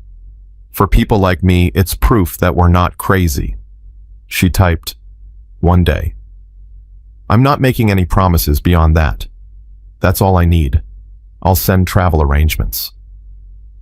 Hannah sat in her car at the rest stop for another 20 minutes, watching trucks rumble past on the interstate, feeling like she was standing at the edge of something vast and terrifying. The challenge coin was warm in her pocket. She pulled it out, studied Casey's face in her memory, the way he'd grinned when she'd done something particularly stupid and survived it, the way he'd shaken his head when she'd tried to follow regulations that made no sense. You'd tell me I'm being an idiot, she said to the coin. You'd tell me to stop overthinking and just do the job. The coin didn't answer. It never did. But somehow its weight felt like permission. She drove home, slept badly, spent the next 2 days trying to focus on her simulation center work while her mind kept wandering to Colorado, to soldiers she'd never met, to problems she didn't fully understand. Chief Davis called, and they met for coffee at a place near the base. He looked better than he had at the motor pool, less shattered, more thoughtful. Ma'am, I wanted to update you, he said, stirring his coffee without drinking it. I wasn't court-martialed. Colonel Thorne put me on a remedial training program instead. I'm spending 6 weeks with the senior mechanics learning what the computers don't tell us. How's that going? It's humbling. He finally looked up at her. I had a master sergeant show me yesterday how to diagnose a fuel injection problem by listening to the engine idle. Just listening, no diagnostic equipment, a stick, no sensors, just his ear and 40 years of experience. He paused. I would have dismissed him a month ago, would have told him we had better tools than his hearing. And now I understand that I'm the tool that needed upgrading, not the equipment. He managed a weak smile. Ma'am, I heard you taught at Fort Moore, that you told the officers there about your failure in Kandahar. Hannah's chest tightened. Word travels. In the army always. He took a breath. Thank you for that, for being honest about making mistakes. It made my failure feel less like the end of the world and more like part of learning. It is part of learning, Chief. The question is whether you let it break you or teach you. I'm choosing taught, ma'am. I'm choosing to be better. He pulled out his phone, showed her a photograph. This is Specialist Morrison. She's in my new training group. She's been a mechanic for 3 years, and she knew the answer to a hydraulic problem I was stuck on. I almost dismissed her suggestion because she's 22, and I'm a warrant officer with 12 years in service. But you didn't dismiss her. No, ma'am. I listened, and she was right, and I thanked her in front of the entire team. His voice got quiet. I keep thinking about what you said, about assumptions killing soldiers, about expertise not looking one way. I'm trying to unlearn a dozen years of bad habits. That's all anyone can do, Chief. Try. And forgive yourself when you fail. They talked for another hour about maintenance philosophy, about the balance between technology and intuition, about how to teach soldiers to trust themselves without becoming arrogant. When they finally parted ways, Davis shook her hand with something that looked like genuine respect instead of the desperate gratitude of someone drowning. Ma'am, whatever you're doing, teaching, consulting, just existing, please keep doing it. The Army needs people like you more than it knows. Hannah drove home feeling slightly less hollow than she had in years. The apartment was still empty. The walls were still beige. The silence was still suffocating. But something had shifted. Some weight had redistributed itself into a shape she could almost carry. The flight to Colorado was early morning, the kind that required waking up at 0400 and feeling half dead through security. Hannah dozed on the plane, jerking awake every 20 minutes with the sense that she'd forgotten something critical. When she landed at Colorado Springs, a staff sergeant was waiting with her name on a tablet and a van that smelled like diesel and air freshener. Ma'am, Colonel Martinez sends her compliments. She's currently in a command briefing, but she'll meet you at the maintenance bay in 90 minutes. The drive to Fort Carson took them through mountain country that made Hannah's Texas flat soul ache with something like homesickness for places she'd never lived. The Sergeant Taylor, according to his name tape, kept glancing at her in the rearview mirror like he wanted to say something, but couldn't figure out how to start. Finally, he just asked, "Ma'am, is it true you fixed a tank in 90 seconds with just a mallet?" Hannah almost laughed. The story gets more dramatic every time someone tells it.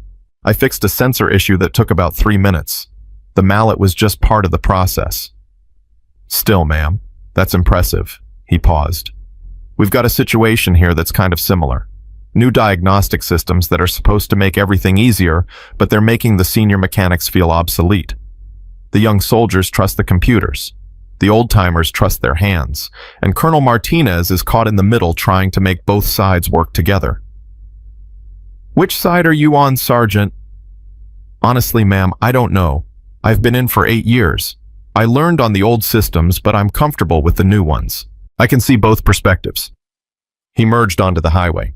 But what worries me is that we're training soldiers who can read a screen but can't read a machine, and when the screen is wrong, which happens more than anyone wants to admit, they're helpless.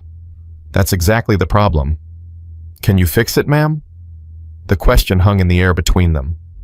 Hannah looked out the window at mountains that didn't care about human problems, at sky so blue it hurt to look at directly at a landscape that had watched armies come and go for centuries and would watch centuries more.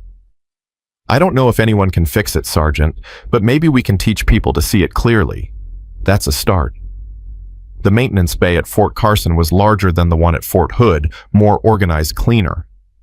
3 Abrams tanks sat in various states of disassembly, surrounded by soldiers in grease-stained uniforms, and the kind of organized chaos that spoke to competent people doing difficult work. Hannah spotted Colonel Martinez immediately, a small woman with iron-gray hair, and the kind of command presence that made everyone in her vicinity straighten their posture without realizing it. Martinez saw her and walked over, hand extended.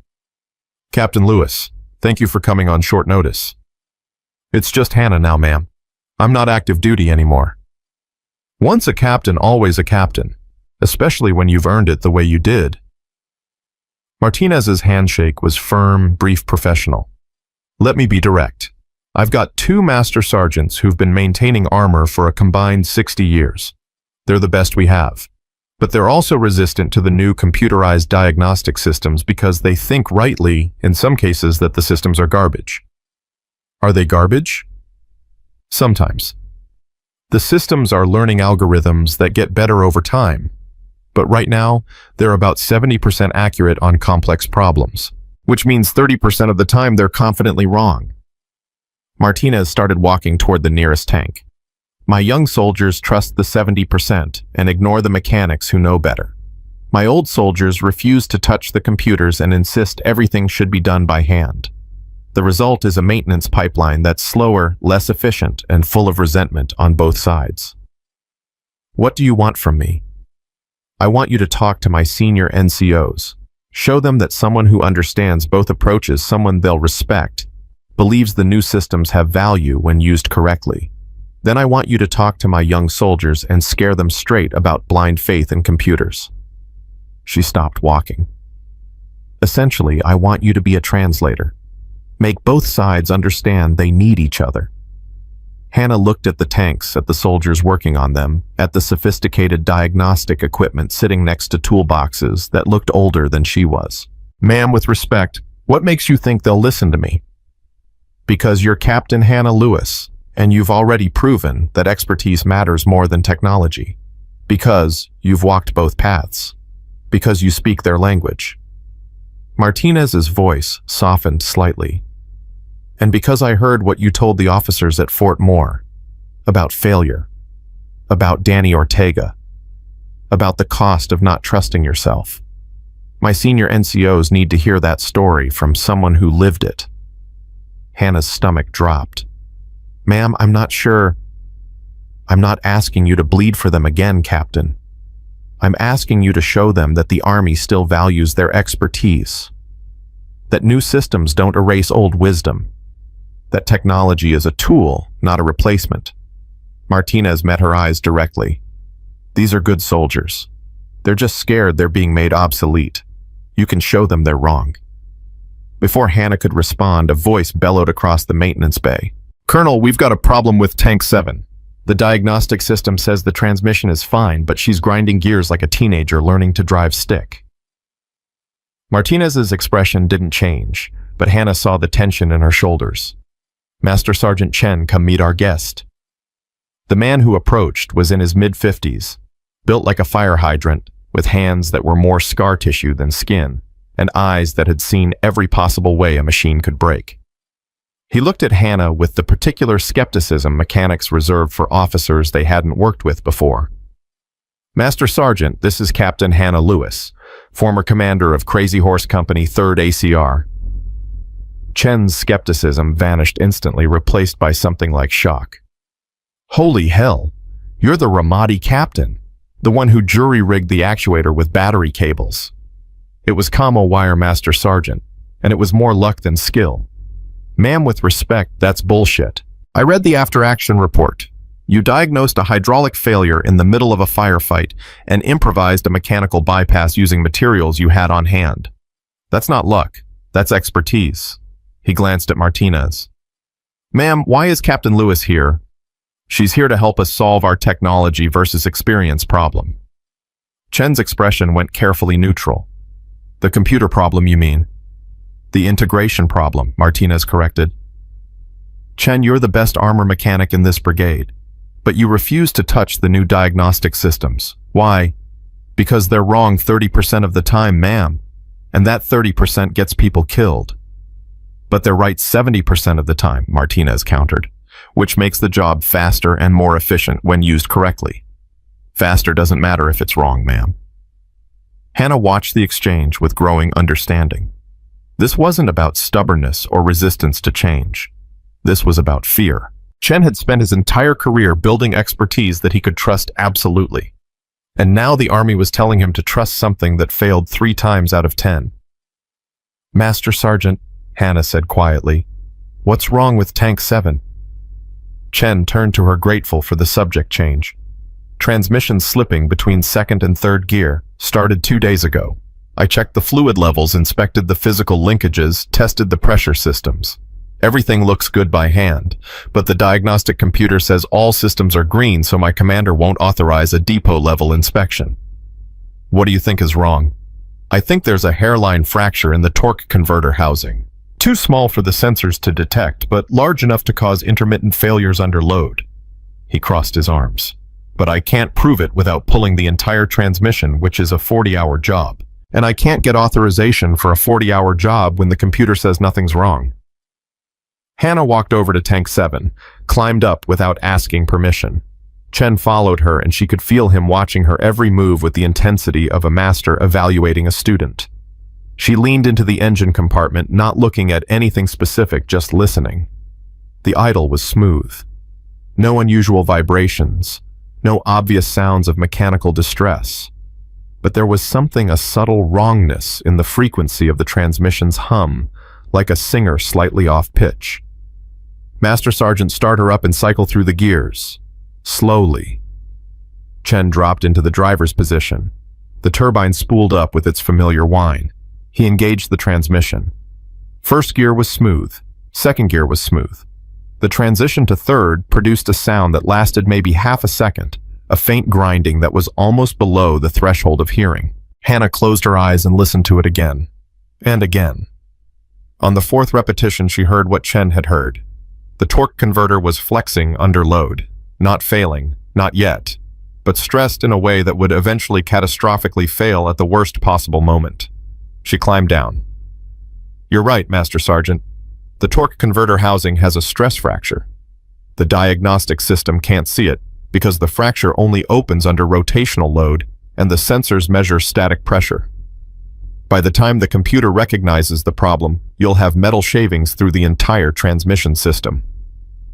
Chen's face went through several emotions simultaneously: vindication, relief, and renewed frustration. "So, what do I do, ma'am?" "My commander won't authorize the repair without computer verification." Hannah turned to Martinez. "Ma'am, permission to speak to Tank 7's crew commander." "Granted. Lieutenant Morrison is over by the parts cage." Lieutenant Morrison turned out to be a freshly minted armor officer who looked about 12 years old and carried himself with the particular confidence of someone who'd never been catastrophically wrong about anything. He approached when Martinez called him, over his expression polite but puzzled. "Lieutenant, I understand your tank has a transmission issue that Master Sergeant Chen wants to repair, but you're declining authorization." "Ma'am, the diagnostic system shows all green. There's no mechanical fault indicated. Master Sergeant Chen is an excellent mechanic, but I have to rely on objective data, not subjective assessment." "The objective data is incomplete, Lieutenant. The sensors can't detect stress fractures in the torque converter housing." "Then how do you know there's a stress fracture?" "Because I listened to the transmission cycle and I heard it." Morrison's expression shifted from polite to patronizing so fast Hannah almost missed the transition. "Ma'am, with respect, hearing something doesn't constitute diagnostic evidence. The Army has invested millions in these systems, specifically so we don't rely on subjective assessments." Hannah felt Chen tense beside her, felt Martinez watching carefully to see how she'd handle this, felt the weight of every soldier in the maintenance bay who'd stopped working to listen to this conversation. "Lieutenant, if you don't authorize this repair, your transmission will fail, probably within the next 100 operating hours. When it fails, you'll contaminate your entire transmission system with metal debris. The repair will go from 40 hours to 200 hours, and from $15,000 to $100,000. Your tank will be deadlined for 3 weeks minimum." "That's speculation, ma'am." "It's expertise, Lieutenant. There's a difference." I understand you have extensive experience, ma'am, but the Army has procedures for a reason. If I authorize every repair based on a mechanic's intuition, I'll spend my entire maintenance budget on unnecessary work. Hannah pulled out the challenge coin, held it up so Morrison could see it. This coin belonged to my platoon sergeant. He gave it to me when I took command. He told me that the difference between a good officer and a great officer is knowing when to trust the book and when to trust the people who've been doing the job longer than the book has existed. Morrison's expression didn't change. Ma'am, I appreciate the sentiment, but I have to follow regulations. The regulations say you're authorized to make judgment calls based on crew and mechanic assessment when diagnostic data is ambiguous or incomplete. The data is incomplete. Master Sergeant Chen is giving you his professional assessment. You're choosing to ignore both. I'm choosing to trust the system the Army gave me. Then you're choosing wrong. Hannah's voice got harder. And when your transmission fails in the field because it will fail, Lieutenant, I guarantee it you're going to remember this conversation. You're going to remember that Master Sergeant Chen tried to save you, and you dismissed him because the computer said you were right. And you're going to spend the rest of your career wondering how many other times you've been confidently wrong. Morrison's face flushed. Ma'am, I don't appreciate being lectured by someone who doesn't have command authority here. She's not lecturing you, Lieutenant. Colonel Martinez's voice cut through the bay like a blade.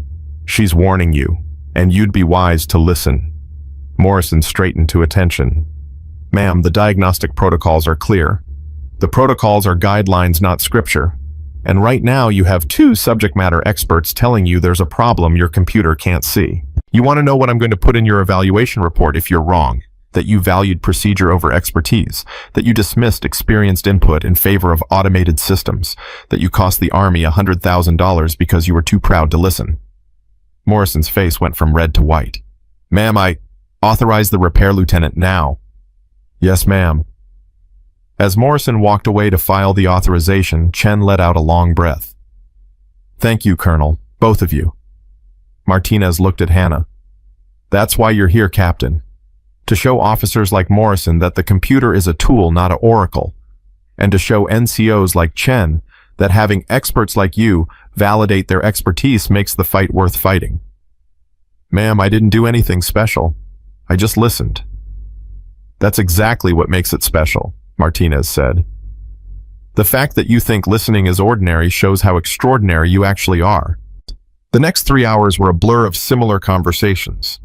Martinez assembled her senior maintenance NCOs and had Hannah talk to them about the balance between technology and intuition, about how to advocate for their expertise without dismissing new tools, about the importance of teaching young soldiers to trust their hands as much as their screens.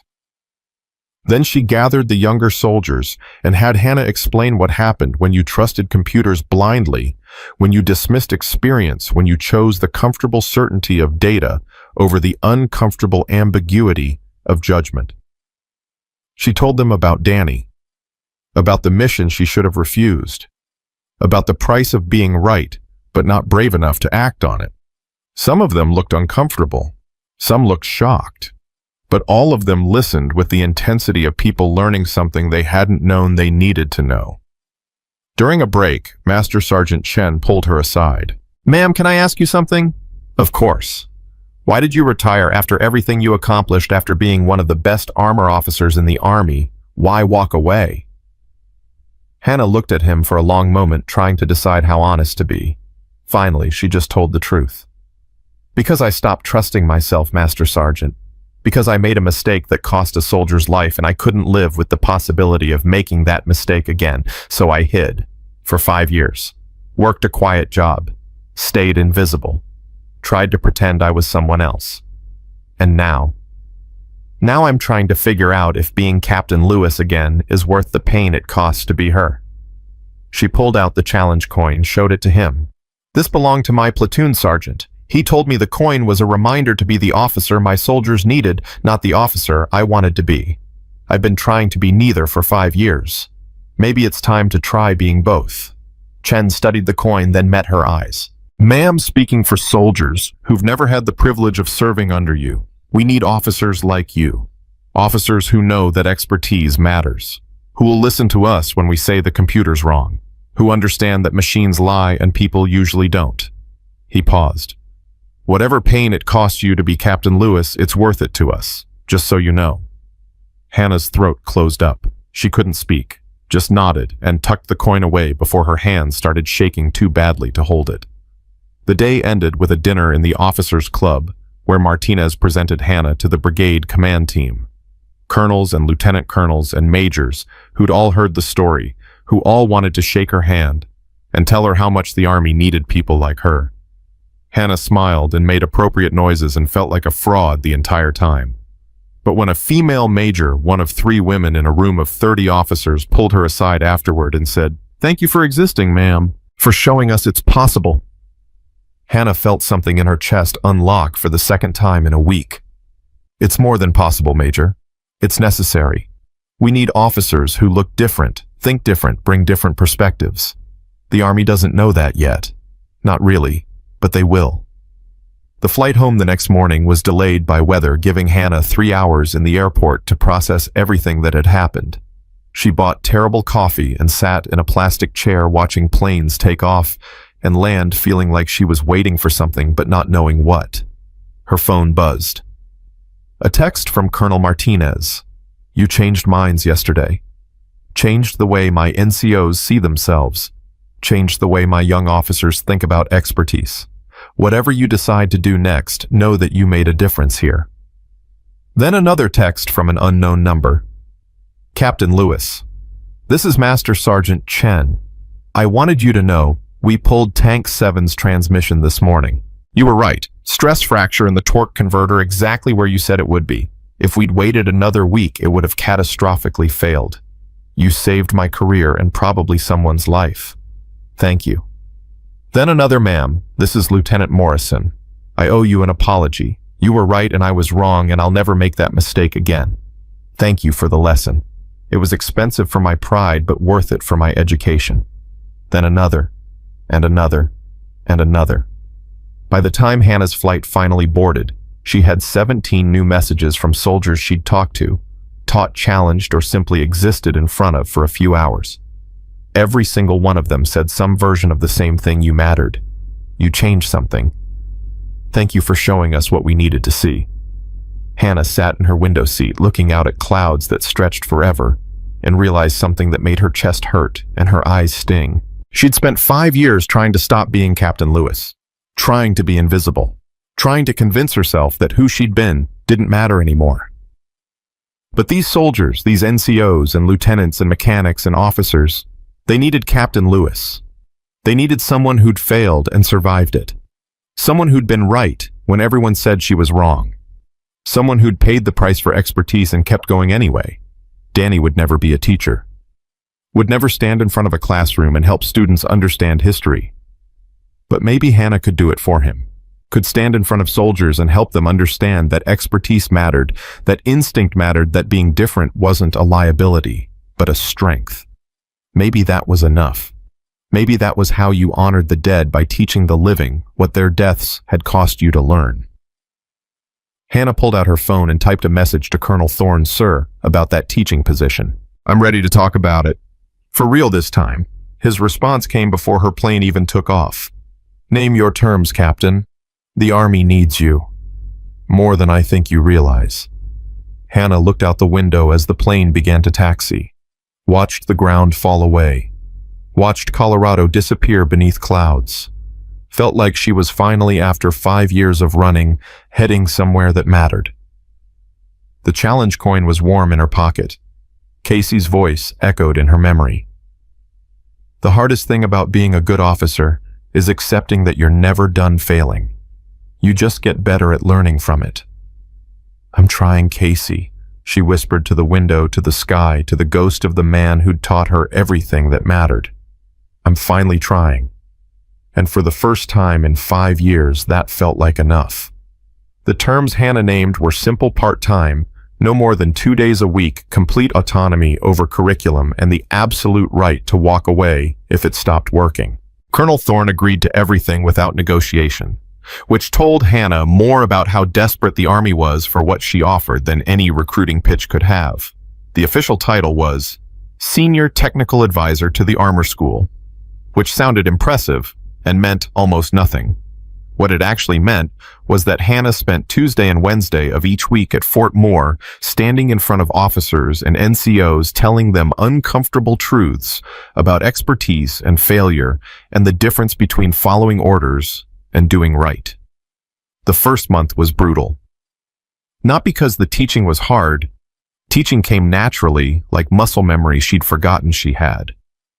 It was brutal because every class forced her to tell Danny's story again, to relive Kandahar, to explain in clinical detail how her obedience had killed a soldier she'd promised to protect. After the fourth class, she found herself in her car in the parking lot, hands shaking so badly she couldn't turn the key. Her phone rang. She almost didn't answer, but the caller ID showed Master Sergeant Reyes. "Ma'am, you okay? I saw you leave the classroom pretty fast." "I'm fine, Master Sergeant." "That's bullshit, and we both know it." His voice was gentle but unyielding. "Ma'am, I've been doing this job for 23 years. I know what trauma looks like. And I know you're re-traumatizing yourself every time you teach that class." Hannah's vision blurred. She pressed her forehead against the steering wheel. "It's the only way to make them understand. They need to see the cost.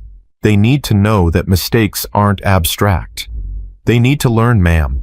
But you don't need to bleed for them twice a week. There are other ways to teach this." "Are there?" Her voice cracked. "Because I've tried teaching without the story and they don't get it. They nod and smile and then they go out and make the same mistakes because they don't understand what's at stake." "Then maybe the problem isn't your teaching. Maybe it's their listening." Reyes paused. "Ma'am, I'm going to say something that might piss you off, but I'm saying it anyway. Danny Ortega's death wasn't your fault. It was the fault of a captain who dismissed your expertise and a command structure that valued his comfort over your knowledge. You're carrying guilt that belongs to other people. I could have refused the mission and destroyed your career, and they would have run the mission anyway with someone else commanding your tank, someone who might not have kept the rest of the crew alive." His voice hardened. "Ma'am, you saved 3 soldiers that day. You kept your driver and gunner breathing while your tank burned. You made impossible decisions under impossible circumstances. Stop punishing yourself for not being perfect." Hannah couldn't speak. The tears came hard and fast. 5 years of grief pouring out in an airport parking lot while a master sergeant she barely knew stayed on the line and just breathed with her until she could breathe again. "Thank you," she finally whispered. "Don't thank me. Just promise me you'll talk to someone, a therapist, a chaplain, someone who can help you process this properly instead of weaponizing your trauma as a teaching tool." "I'll think about it." "That's not a promise, ma'am." "It's all I've got right now, Master Sergeant." He sighed. "All right. But I'm checking on you next week, and the week after, and every week until you either get help or tell me to fuck off. You can't talk to an officer like that. You're not an officer anymore, ma'am. You're a person who needs someone to give a damn. So I'm giving a damn whether you like it or not." He hung up before she could respond. Hannah sat in her car for another 20 minutes, Reyes's words echoing in her head. Finally, she pulled up her phone and searched for veterans therapist near me, stared at the results for a long time, closed the browser without calling anyone. But the next week she opened it again, and the week after that, and on the 4th week she actually made an appointment. The therapist's name was Dr. Sarah Kim, and she was a former Army psychologist who specialized in combat trauma and moral injury. Their first session was awkward. Hannah spent 45 minutes explaining why she didn't need therapy, while Dr. Kim listened with the patient expression of someone who'd heard it all before. "So you're teaching classes twice a week where you relive your most traumatic experience in front of strangers and you think this is sustainable?" Dr. Kim asked. "It's necessary." "Necessary for whom, the students or for you?" Hannah opened her mouth, closed it. "I don't know anymore." "That's honest. Let's start there." Over the next 3 months, Hannah learned that guilt was different from responsibility, that surviving when others died wasn't a moral failure, that carrying Danny's memory didn't require carrying his death as punishment. Dr. Kim was relentless and kind, in equal measure pushing Hannah to distinguish between honoring the dead and being destroyed by them. "You can teach without bleeding," Dr. Kim said in their 8th session. "You can share Danny's story without making it a crucifixion. The students need to learn. You don't need to die for them to understand. But if I don't make them feel it, they'll feel it anyway, because you're an excellent teacher and your students respect you. You don't need to perform your trauma to earn their attention." Hannah started modifying her teaching approach, still honest about failure, still clear about consequences, but less willing to rip herself open twice a week for the education of strangers. The classes remained intense, but Hannah walked away from them intact instead of shattered. And something unexpected happened. The students responded better. They asked deeper questions, engaged more thoughtfully, stopped treating her pain as entertainment and started treating her experience as education. Chief Davis became a regular presence at her classes, sitting in the back row, taking notes, occasionally offering his own perspective on learning from failure. 6 months after their first encounter, he approached her after class with a shy smile. "Ma'am, I got accepted to the Warrant Officer Advanced course. I'm going to be teaching maintenance doctrine to the next generation of techs." "That's wonderful, Chief. You'll be good at it." "I hope so, but I wanted to ask..." He hesitated. "Would you be willing to guest lecture in my course? Talk about the balance between technology and intuition. I think my students need to hear it from you." Hannah's first instinct was to say no, to protect her boundaries, her energy, her limited capacity for emotional labor. But she looked at Davis and saw not the arrogant warrant officer from the motor pool, but a soldier who'd learned humility the hard way and wanted to pass that learning forward. "1 lecture per course cycle," she said, "and only if you promise to tell them your side of the story too. They need to hear from someone who failed and rebuilt themselves." His eyes widened. "Ma'am, I can't..." "You can and you will. If I'm going to bleed for them, you're going to show them what healing looks like." He stood straighter. "Yes, ma'am." The guest lecture happened 2 months later. Davis told his story first, how he'd dismissed Hannah, how his pride had nearly cost him everything, how he'd learned that expertise wore many faces and none of them matched his assumptions. Then Hannah told hers. Not the full trauma version, but the educational version Dr. Kim had helped her develop. Clear, honest, bounded. Afterward, a young warrant officer approached them. "Ma'am, Chief, thank you for that, for being honest about screwing up. Every instructor we have tells us about their successes. Nobody tells us about their failures. We need to hear about the failures." Hannah and Davis exchanged glances. Davis spoke first. "Why do you think that is? Why doesn't anyone teach failure?" "Because failure is shameful, Chief. Because we're supposed to be perfect. Because admitting mistakes makes us look weak." "That's exactly wrong," Hannah said. "Pretending to be perfect makes you weak. Admitting mistakes and learning from them makes you strong. The officers and NCOs who scare me aren't the ones who failed. They're the ones who think they haven't." The warrant officer looked between them. "So how do we get better at failing?" Davis laughed. "By doing it a lot and surviving it, apparently. And by talking about it," Hannah added. "By creating spaces where failure isn't shameful but educational. Where soldiers can say, 'I screwed this up,' without fearing it'll destroy their careers." "Does that space exist in the Army?" Hannah and Davis both paused. Finally, Hannah said, "Not yet, but maybe we can build it." That conversation led to something neither of them had planned. Davis proposed creating a monthly forum at Fort Moore called Lessons from Failure, where soldiers of any rank could share mistakes they'd made, lessons they'd learned, and wisdom they'd gained from screwing up.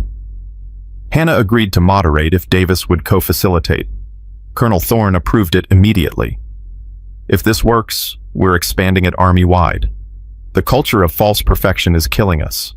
We need soldiers who can fail safely." The first forum drew 23 people, the second drew 60. By the 6th month, they had to move to a larger room to accommodate the 100-plus soldiers who wanted to attend. Officers and NCOs stood up and talked about maintenance mistakes, tactical errors, leadership failures. Each story ended the same way. "Here's what I learned. Here's what I'll do differently." Hannah watched it grow with something like awe. This was the thing Danny had wanted to do, teach soldiers that their mistakes were valuable, that history mattered because it taught you how to avoid repeating its horrors. She wasn't Danny, could never be Danny. But maybe this was how she honored his memory, not by dying for it, but by living for it. 9 months into her teaching position, Hannah got a call from a number she didn't recognize. When she answered, a woman's voice said, "Captain Lewis. This is General Patricia Hawthorne, Commanding General of Army Materiel Command." Hannah almost dropped the phone. "Ma'am, yes, this is Hannah Lewis. Captain, I've been following your work at Fort Moore, the teaching, the forum, the cultural changes you're implementing. I want to bring you to AMC headquarters and have you design a program we can implement across the entire maintenance community." "General, I'm not sure I'm qualified." "You've changed the culture at one of the Army's premier training installations in less than a year. You've created measurable improvements in how soldiers think about expertise and failure. You've done what dozens of official programs have failed to accomplish." Hawthorne's voice was firm. "I need you at AMC, full-time position, senior executive service level, complete authority to design and implement whatever program you think we need." Hannah's chest tightened. "Ma'am, I left the Army because I couldn't trust myself anymore. I'm not sure I'm the right person." "You're exactly the right person because you understand the cost of failure. Because you're not asking soldiers to be perfect, you're teaching them to be honest. That's what we need." A pause. "Captain, I know what happened in Kandahar. I read the classified after-action report. And I know that the captain who dismissed your warning went on to make similar mistakes that got 2 more soldiers killed before he was finally relieved of command. Your instinct was right. Your courage failed you for one moment, and you've spent 5 years punishing yourself for being human." Hannah couldn't speak. "Come to AMC. Help me fix the systemic issues that made your failure possible. Help me create an army where junior officers feel empowered to question senior ones when lives are at stake. Help me build the culture Danny Ortega would want to see." Hawthorne's voice softened. "You can't bring him back. But you can make sure his death teaches us something beyond your personal guilt. I need to think about it, ma'am. Take 2 weeks, but Hannah, the Army needs you, not the perfect version of you, the real version. The one who failed and survived and learned to teach through the scars." The call ended. Hannah sat in her apartment staring at nothing, feeling like the ground had shifted beneath her feet again. Full-time. Army Materiel Command. Senior Executive Service. It was everything she'd walked away from 5 years ago, offered back with complete knowledge of why she'd left. She called Dr. Kim. "I need an emergency session." They talked for 2 hours. About fear and opportunity, and whether Hannah was running toward something or away from something. About whether she could do this work without destroying herself. About whether healing meant protecting yourself from pain or learning to carry it without collapsing.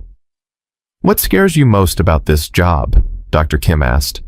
"That I'll fail again, that I'll give advice that gets someone killed, that I'll be wrong when it matters most. And what excites you most?" Hannah thought about that, about the forum at Fort Moore, about Lieutenant Hawkins and Chief Davis and Master Sergeant Chen and all the soldiers who'd told her that her existence mattered, about the possibility of changing not just individual soldiers, but the entire system that had made her failure inevitable. The idea that maybe I can prevent the next Hannah Lewis from making my mistakes. That maybe I can create an army where junior officers like I was feel safe saying this is wrong, even when senior officers like that captain say shut up and follow orders. That sounds like a reason to say yes.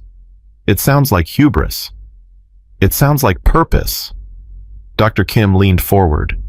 "Hannah, you've spent 5 years punishing yourself for not being brave enough in one moment. Here's an entire career's worth of moments where you can be brave.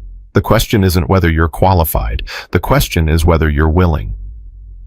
Hannah thought about Danny, about Casey, about Desert Rose and all the other tanks she'd commanded, about the challenge coin that still lived in her pocket, warm and worn and real.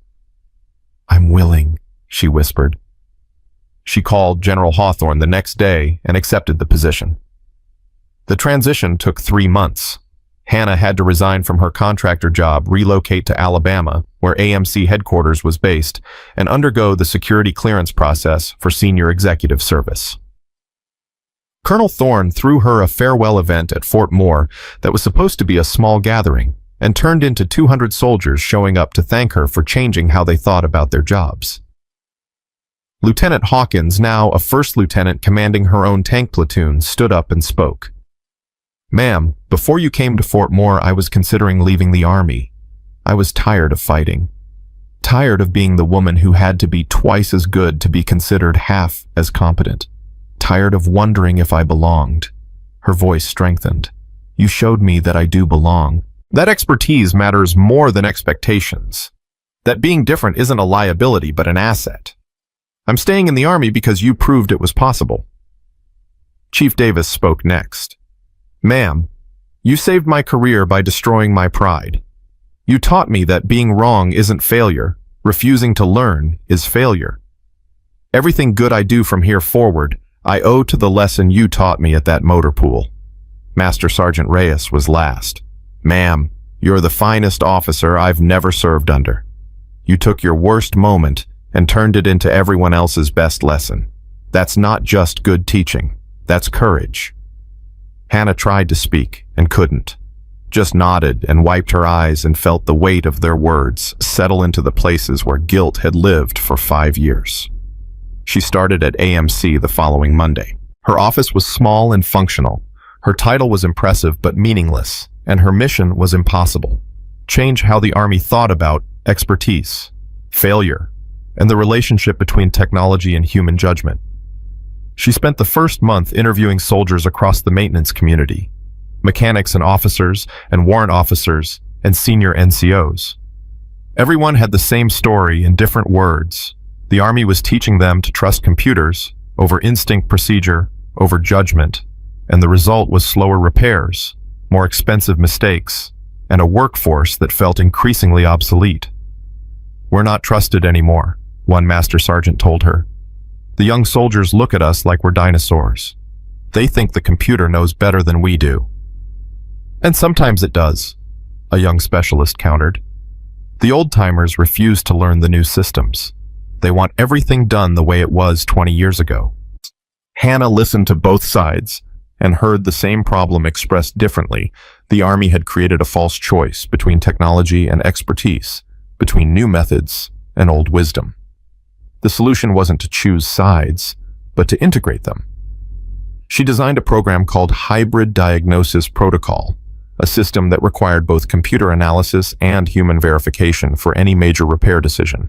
Soldiers had to run the diagnostic, then physically inspect the suspected failure point, then consult with senior mechanics before authorizing work. It was slower, more labor-intensive, but it was also more accurate and created built-in teaching moments where young soldiers learned from experienced ones. The first pilot program ran at Fort Hood, appropriately given where Hannah's return had started. Chief Davis was one of the instructors. Master Sergeant Chen from Fort Carson flew in to consult. They trained 20 maintenance teams on the new protocol. The results were immediate and dramatic. Diagnostic accuracy improved by 40%. Repair times dropped by 25% because they were fixing actual problems instead of chasing ghost errors. And most importantly, young soldiers reported feeling more confident because they had mentors guiding them instead of computers dictating to them. General Hawthorne approved expansion to every armor maintenance facility in the Army. Hannah spent the next year traveling to bases across the country, training soldiers, refining the protocol, listening to feedback. She stood in front of thousands of soldiers and told Danny's story thousands of times. Each telling hurt less, not because the pain diminished, but because its purpose grew clearer. She was teaching what Danny would have taught. She was building the Army he would have wanted to serve in. She was making his death mean something beyond her personal grief. On the 1-year anniversary of accepting the AMC position, Hannah found herself back at Fort Hood. Colonel Thorne had invited her for the commissioning ceremony of a new class of armor officers. Lieutenant Hawkins was there too now, commanding a company. Captain Hawkins, following the exact path Hannah had walked years before. After the ceremony, they stood together, watching the new second lieutenants celebrate with their families. Hawkins spoke quietly. "Ma'am, I wanted to tell you something. Last month, my battalion commander gave me an order I thought was wrong. A maintenance decision that my senior mechanic said was dangerous, and She paused. "I refused the order, ma'am. I told him I wouldn't execute it until we verified the repair was safe. He threatened to relieve me." Hannah's heart clenched. "What happened?" "I stood my ground. Cited the hybrid diagnosis protocol. Said I was following proper procedure, and if he wanted to overrule established safety measures, he needed to put it in writing." Hawkins smiled slightly.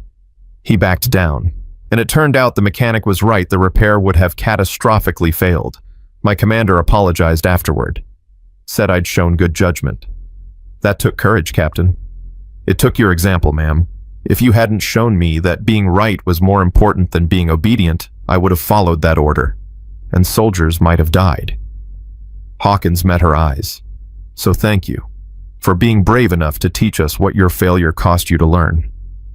Hannah pulled out the challenge coin.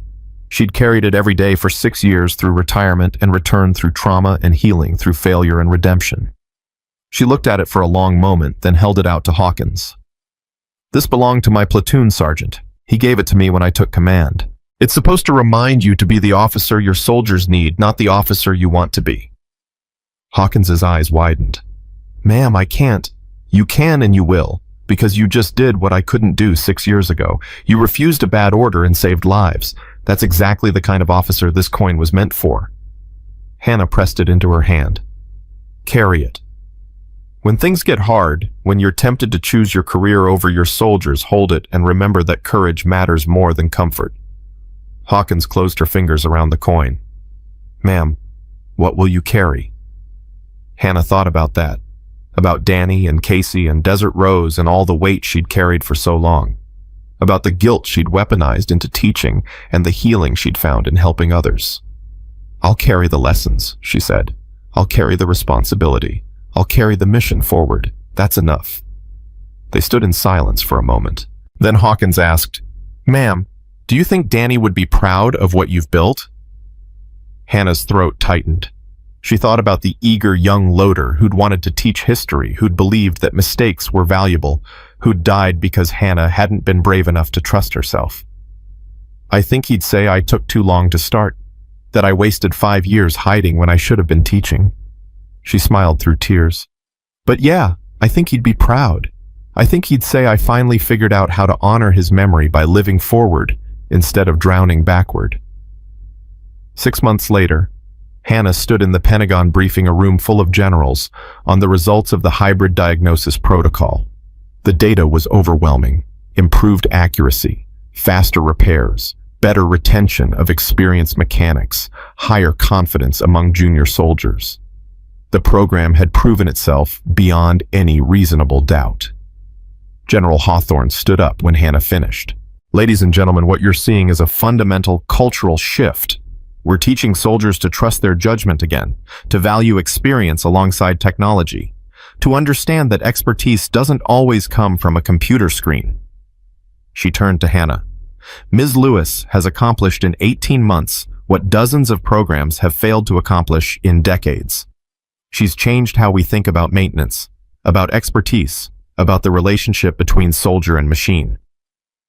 The Chief of Staff of the Army, a 4-star general, Hannah had never met, spoke next. "Ms. Lewis, I'm authorizing expansion of this protocol beyond maintenance.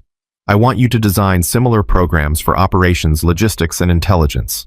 I want this philosophy embedded across the force." Hannah stood there, feeling the weight of that mission settle onto her shoulders. It was enormous, impossible, exactly the kind of challenge that would consume years of her life and require everything she had to give. "Sir, I'll need a team. People who understand both sides, the technology and the human element. People who failed and learned from it. Name your team. You'll have whatever resources you need." I want Chief Warrant Officer Davis as my Deputy Director of Training, Master Sergeant Chen as Senior Technical Consultant, and I want Captain Jessica Hawkins as my military liaison. They've all walked the path from arrogance to humility. They know what we're trying to teach. Approved. All of them.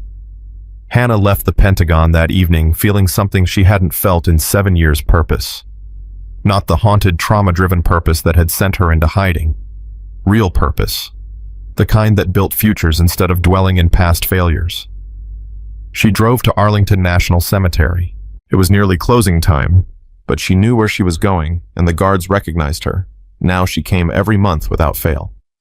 She walked between the white headstones until she found the section where the fallen from Operation Enduring Freedom were laid to rest.